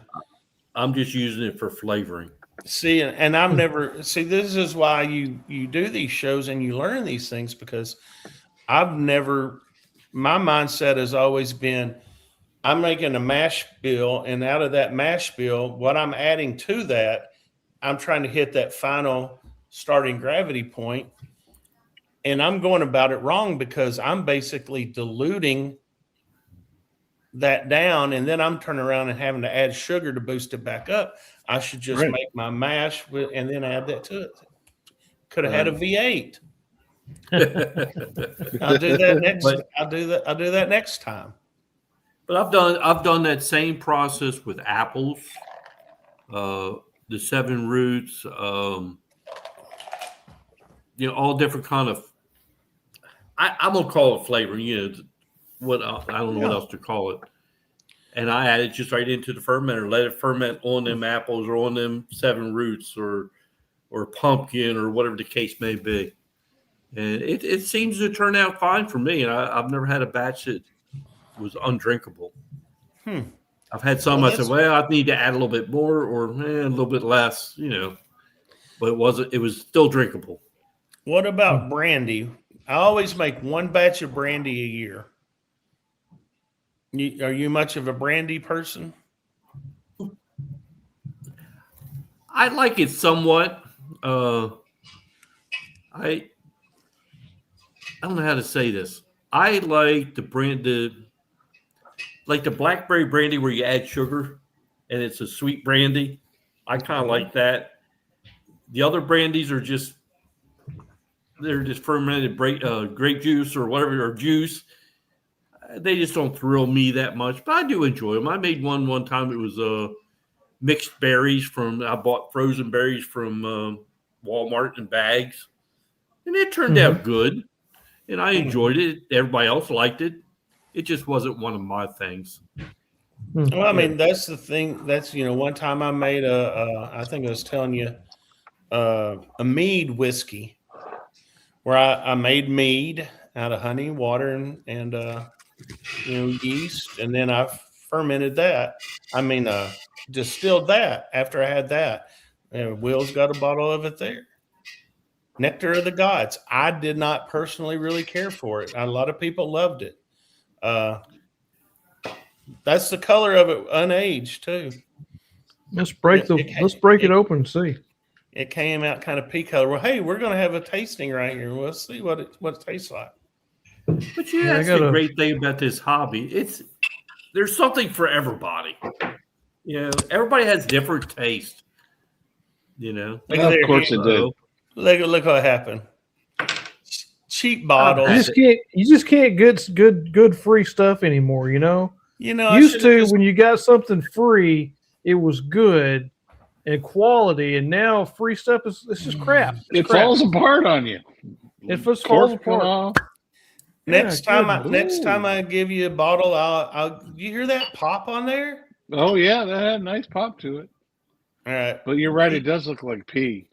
It does look like pee. It's got floaters too. Y'all see that up in there? I don't know if you can. That's that way it's non-chill. I mean non-filtered. Yeah, I mean it's got floaters. So there's another floater in the bottle right there. I'm just saying, it's got it's stuff. not going to It's kill got you. character. It's got character, right? Take a sip and tell us what you really think. If it's really, really bad, don't tell us what you think. But well, I mean, it smells like shine. It smells kind of sweet. I don't get a lot of ethanol. You get a little bit of the honey on the nose. What was the make me go find my bottle? What was the proof on that one? I think it was 100. I think. Well, it doesn't even say there's nothing on here. There's no proof. Then it's 100. There's no to you. Bottled on date or anything like that. So, once again, some good free stuff. I'm gonna say that's pretty bad that a person gives you that free bottle. They give you a bad cork with it, and then they don't even tell you what the proof is on it. I know. I mean, who knows? I mean, there's no ethanol on the nose at all. You can get way down in there. So now, when you bottle it and you put a date on the bottle, do you put the date that you bottled it or the date that you started it? A lot of times I do both. I'll put the day that it went in the barrel and then the day that it was bottled. Oh, okay. That's most times that's really just put the date that it was bottled. That's really pretty interesting. You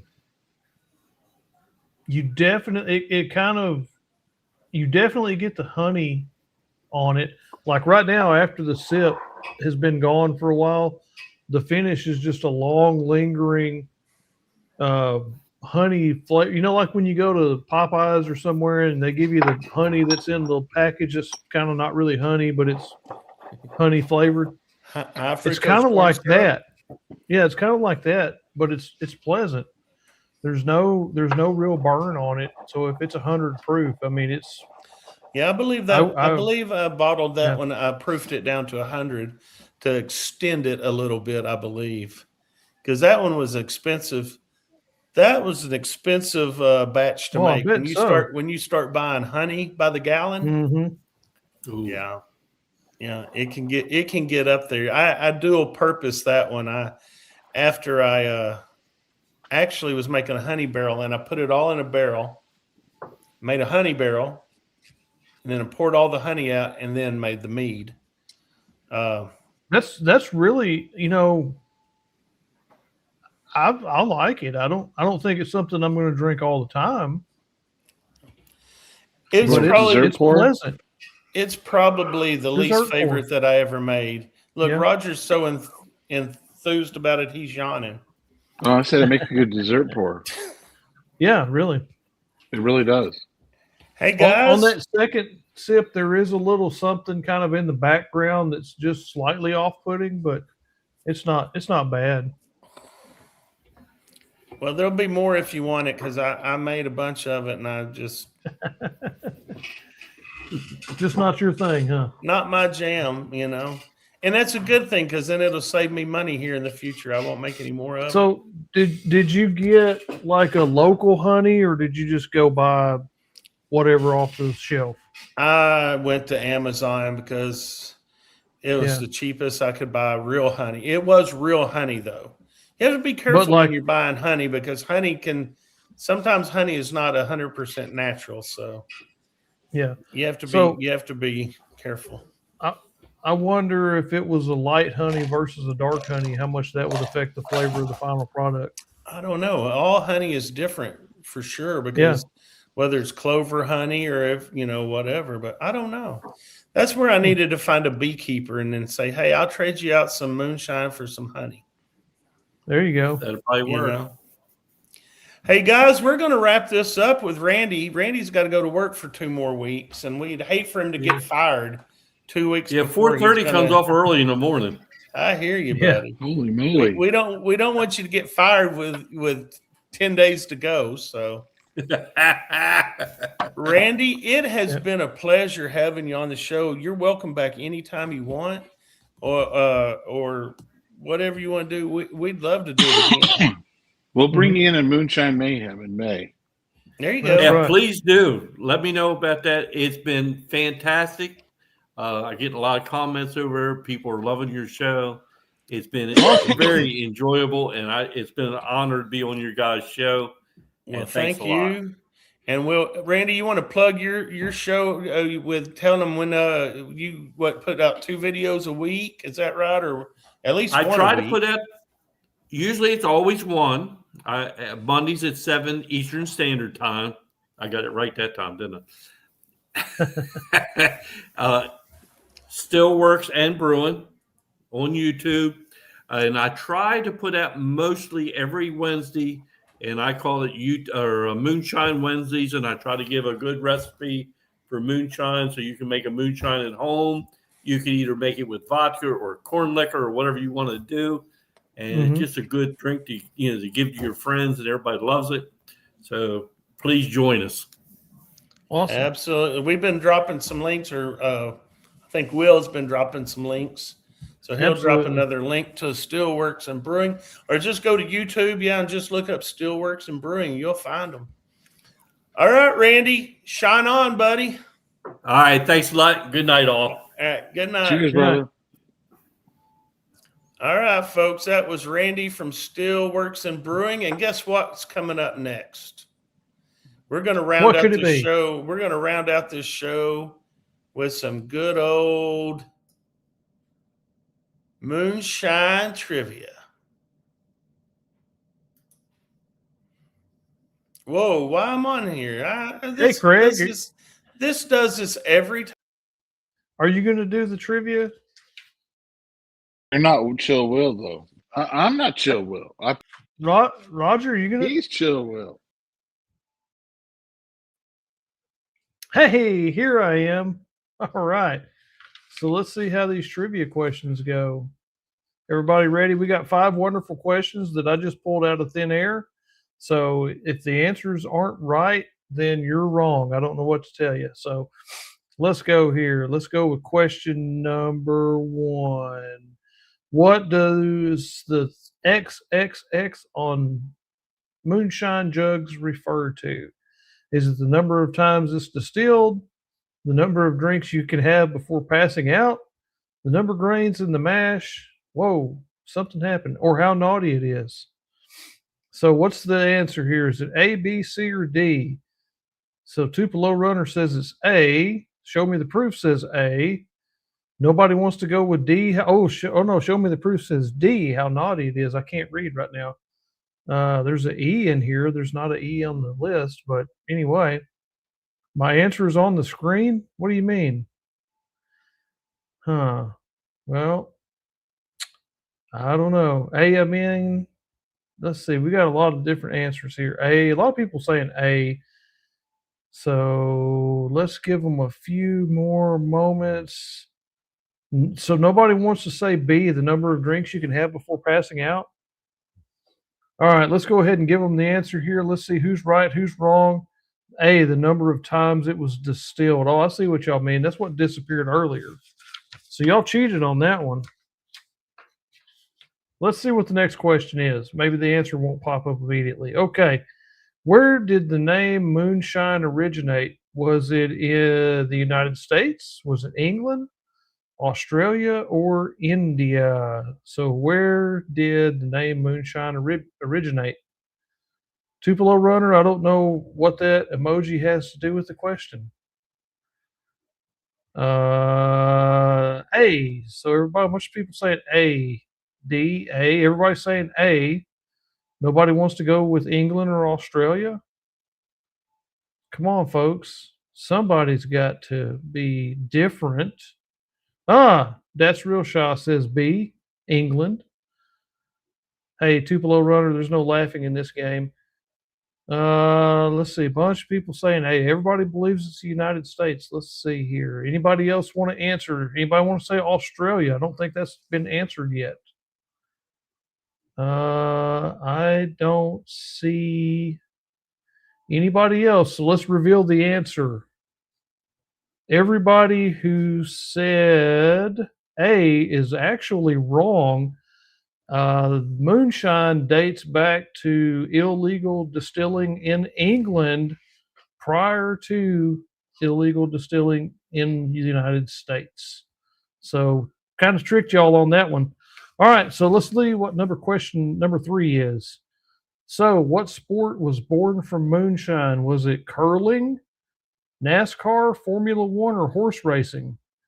You know, let's see. What's everybody going to say on this one? What sport was born from moonshine? You know, Kentucky's got a lot of horse racing, so maybe that's what it is. Everybody's saying bravo NASCAR so far. This may be too easy. It may be too easy. Scott wants to go with horse racing, so way to go. Bold answer. Darts. Darts was not an option on this one. So if you ain't first, you're last. It is NASCAR. Let's go ahead and move on. That one was way too easy. This one I think we answered during the interview today. What toxic byproduct is produced from distillation of moonshine? Is it chlorine gas? Is it hexane? Is it isopropyl alcohol? Is it methanol? Or is it all of the above? So can anybody guess what this is? Methanol is what Keith P. Roger says methanol. Anybody thinks it hexane? Does anybody even know what hexane is? Put in the comments if you know what it is. Everybody's saying D, methanol. That's Real Shaw's going with all of the above. You probably answer all of the above anytime that's an option. Let's see. Does anybody believe it's just chlorine gas? Answers have slowed down. So if you said D, methanol, you are correct. So we've got one more question. Let's go with the last question. This is a good one. I really enjoyed this one a lot. Which of the following is not a nickname for moonshine? Is it Blue John, Skull, Corn in a Jar, or Streaker Fuel? Which is not a nickname for moonshine? Hexane, yes. Six ring carbon chain, yes. Keith B. Solvent 6 atom. Okay, hey, we got some people that know what hexane is. Cool. So Scott says D, Streaker Fuel. No, C, Streaker. I don't know. You got 2 answers. No, it's 2 different Scotts. Oh, never mind. So is it Blue John? Is that a nickname? Is Pop Skull a nickname? We're getting answers all over the place on this one. Corn in a jar.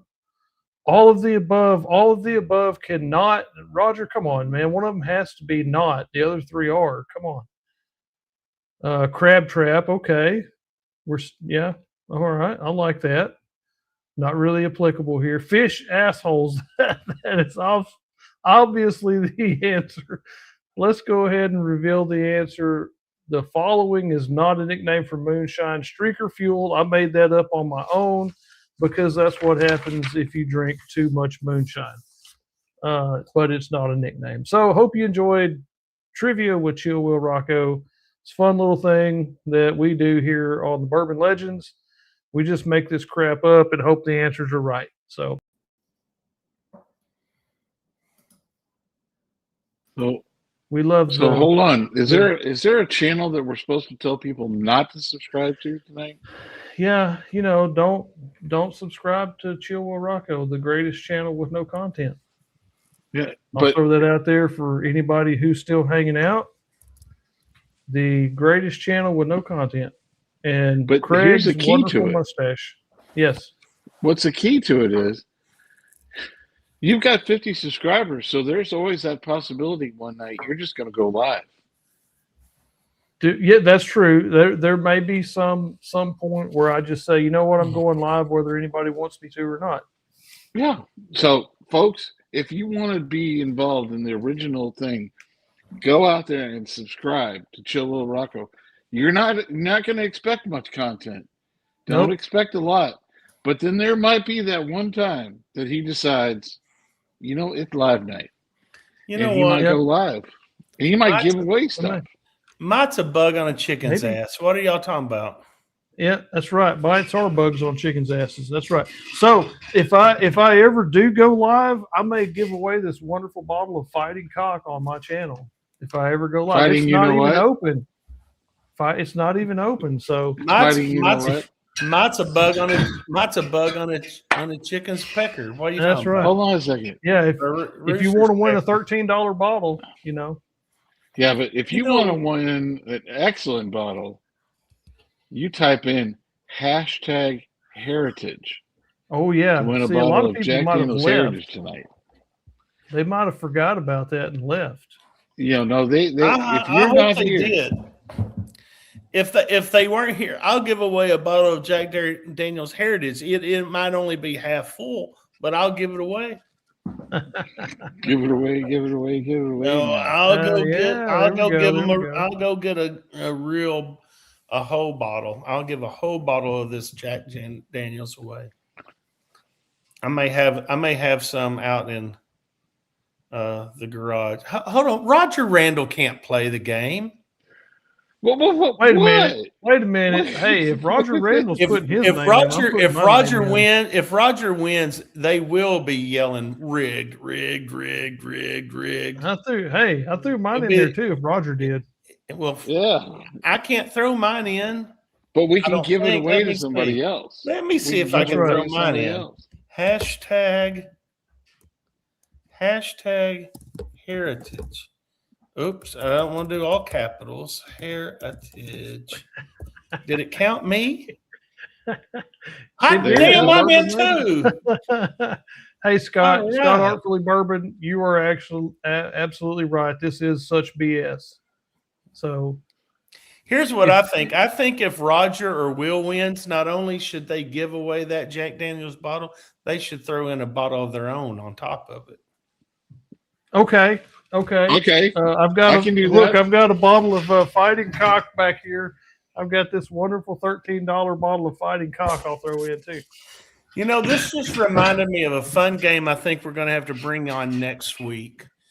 What's that? When we were in Clarksville last week, we went to a liquor store and they had a brown paper sack right by the register, and it had 2 bottles in it, and it said $99. And it's like, should we buy it or should we not? And I didn't buy it, and I will guarantee you it had a Pappy Van Winkle in it. I'm sorry, I'm laughing at Brian. So next week, what we should do is we should have a hashtag chance or I don't know, we could call it something. And then we have 2 bottles. And then whoever the winner is gets to pick between bottle A and bottle B. It could be a good bottle or it could be some Fighting Cock. I don't know. You know, that's a good idea. I think that's a really good idea. Scott Bryant says he used to live in Clarksville, Tennessee. Why did you move? It's a nice area up there. We enjoyed our stay. That's right. Show me the proof says we can call it the mystery bag. I like that. No, idea. I'll throw in something better than Fighting Cock, unless y'all just want Fighting Cock. I mean, whoever wins it, if they want the Fighting Cock, I'll send it to them. If not, I'll find something better. Marty, that White Castle was a fire, or was that fire coming out of your asshole? Oh, hey. We're not monetized yet. We can still say curse words like Okay, I got to tell you something. Those White Castles were good going down. The next day, though, yeah. Hey, Scott, I'm not knocking it. I'm just, Roger said, "Hey, you got to buy that. It's a great bottle," and I bought it. I haven't opened it yet, but I'm not knocking it. I'm just saying if somebody don't want that, maybe I'll find something better. Donna says she can give away some brown sugar bourbon. Yeah. We got a couple of 2-bottle boxes we've got around. Maybe we can use. So, yeah, if you guys win something, if we win it, we're going to redraw, and whoever wins gets the Jack Daniel's Heritage and whatever bottle we choose, which more than likely for me will be the Cooper's Craft. You mean if you guys win? If Roger wins, he gets to give away a bottle that he wants to give away. Okay. We'll add it to it, and you draw another name. Look. Everybody's in on the Fighting Cock, so if I if you spin my name, the fighting cock is in. Okay. Cooper's crashing on mine. Now, first of all, remember, there is no way I can rig this. But if there was a way I could rig it, I would damn sure rig it that one of you two would win, so y'all would have to give away an extra bottle. That's See just how how he I is, roll. boys and girls? That's just You see how it is? Wait a minute. Because the Bourbon Legends, Santa, you I don't know if Put it your name actually. in. I don't know if it actually let me.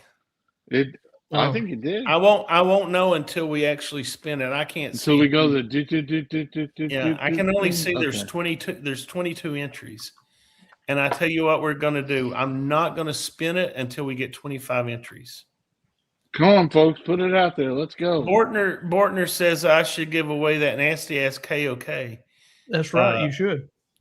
To me. I can't believe To that. me. I can't believe that Mike Bortner would wrote on that chat what he wrote early on in the show. It just threw me for a loop. I didn't even know what to do. Hold on. It doesn't surprise me. I know Yeah, it Mike doesn't. Bortner for a long time. Hey, I hate to tell everybody, but you can only type in #heritage one time. You can type it 8 million times, but it's only going to let you register once. So So basically, what y'all got to do is go Save find your some fingers. friends and tell them. You got to go find some friends and tell them to come back to the show and enter #heritage if you want to have the giveaway. So that's right. I think they Yeah. should do that. yeah, I may screw up here. If so, I'll load back up. No, it worked. oh, Phew. Just getting worried there for a minute. Let's see who all. 23. We've got 23 people subscribe. Got to have 2 more. there's Come on, got to be guys, 2 more. girls. You can do this. You can do Wait a 24. minute, We're up Scott. to 24. We're up to 24. All You right. got to have a friend, Scott Bryant. There's got to be a friend out there somewhere. Okay, it doesn't have to be a friend. It could be an enemy. I mean, that's fine. Hey, Scott with Artfully Bourbon, get your buddy. Let's get your co-host on here. Let's go. That's right. Tupelo get in Runner is there on this. he's running out of patience. He's like, run it. Yeah, he probably Come wants to go to on, bed. run it. He probably wants to find some You more of know, those silly Ken- emojis to put on here. Kenneth's got to go to bed. You know, he's sleepy. He's tired. You're getting sleepy, Kenneth. You're Come getting on, sleepy. folks. Seriously. Mm. Look at Alex. Alex breaks it. We get 25. But you got to. Oh, he got in. There you go. Here we go. Alex! 5. All right, here we go. We're drawing it. We're drawing it. Boop, boop, boop, boop, boop, boop. I don't think I'm in on it. I haven't seen my name come up. James Oh, Morgan. yes! James Morgan. 96, 95. James Morgan I have is a the feeling winner. that's got to go overseas. So Overseas. I don't know if we can ship no overseas. fighting can cock we? for y'all. I don't know about that. No fighting cock for y'all. I even see that Donna logged out and logged in as a different Donna just to try to beat the system. But she still I got love it. beat. Still got beat. Well, Do I know Somebody James put out Morgan? the Can email somebody address. tell me, do I know James Morgan? Because he needs to email me. I know him. I'm gonna put the email back in the chat. So back in the chat. Well, show me the proof. Asked, how is the Old Glory doing? Well, that's an old deal. Oh, there. wait a We're minute. not- Wait a we're minute. Wait a done minute. with Wait a Old minute. Glory Hey, now. James Morgan. Do you see what his text, his chat message is? From the UK. Ooh, I don't know if I can actually send that over to the UK. Roger? VHL.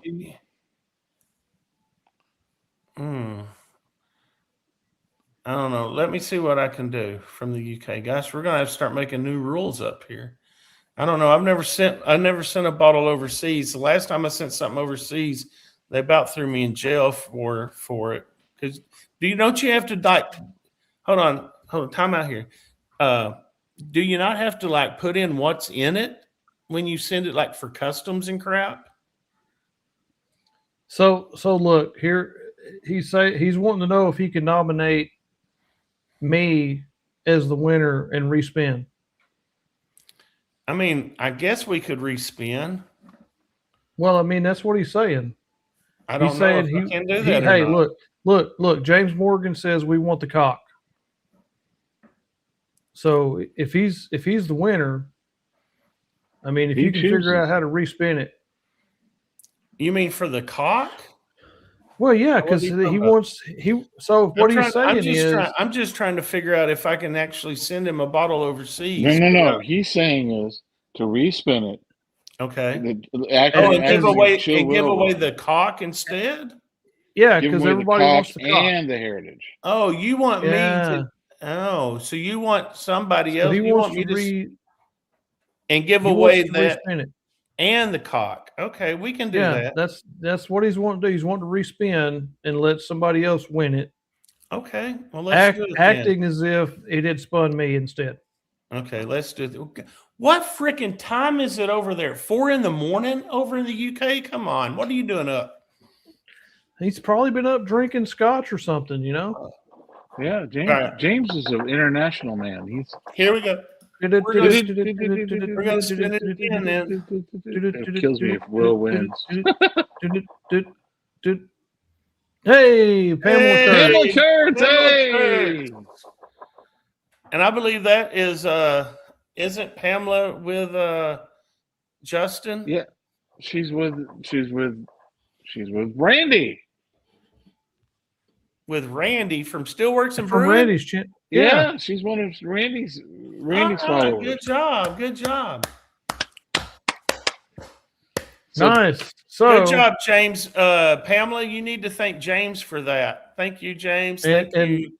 Will. there's the that's my channel again. Sorry, let me throw the email out there.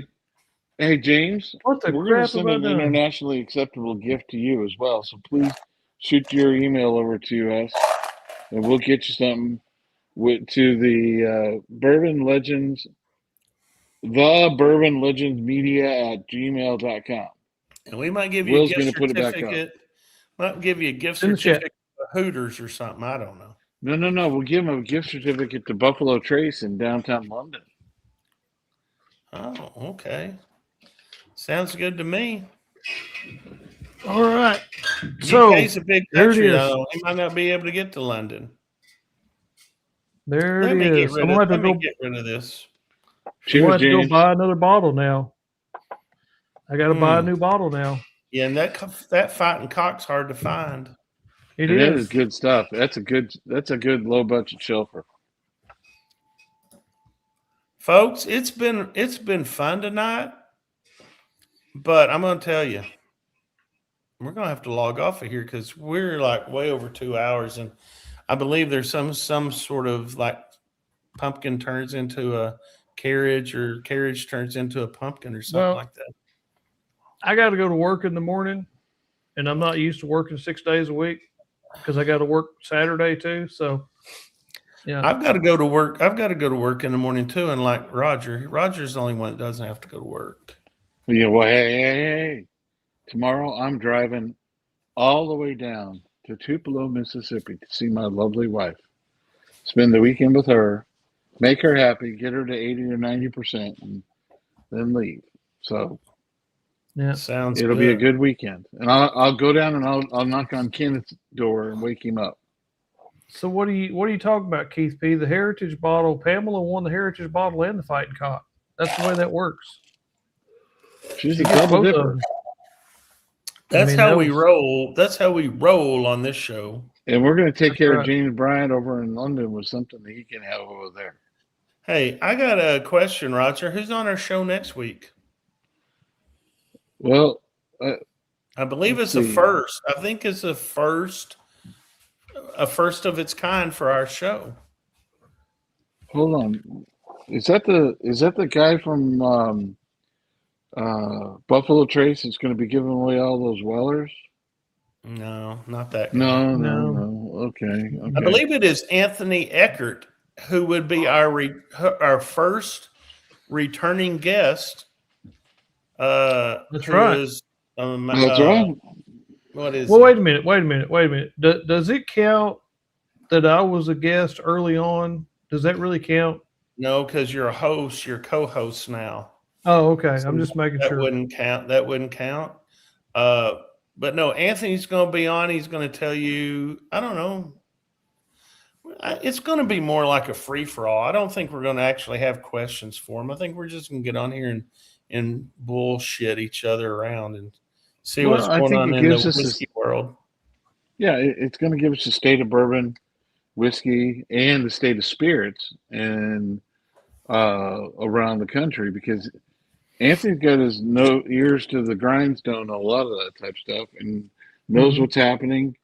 Realizes there's a lot of bottles that are making their way into Arkansas that we've never seen before. We talked about it today. And something else you don't know about Anthony is he's a vivid sports fan. And since baseball season's coming up, maybe we could talk a little baseball with Anthony or something. I think that'd be fun too. I think he's a St. Louis Cardinals fan, so I don't know. Yes, he is. All right, folks. Thanks for joining in. It's good to see everybody. Don't be late next week to the show, 8 o'clock. And don't be a stranger. Don't be a Comment stranger. and subscribe. And yeah, join our Facebook page if you haven't already. It's the Bourbon Legends. Join our Discord. Hit like, subscribe. We're trying to get up to 600 subscribers now. And we're on our way. Yeah. Roger's yawning makes me yawn. All right, folks. We're going to wrap this show up tonight. It was a good show. Randy from Still Works and Brewing was on. Thank you. He was awesome. He's a good guy. He really enjoys the show. We enjoyed having him. I could have talked all night, guys. Thank me for actually letting you have a question or two. Right. Hey, Craig, thanks for letting us have a question. Yeah. I'm glad you didn't hog the whole night. Shine. Well, now I got his personal phone number, so when I have a question, I'm just going to text him or call him. There you go. That's the way to do it. Oh, we'll never see him again. Bye, y'all. All right, folks. We'll see you next week. Thanks for joining in, and be legendary. Be legendary. Adios. For the stories we've told of barrels and bottles and whiskey gold, from grain to glass, through fire and flame, every pour's got a legend's name.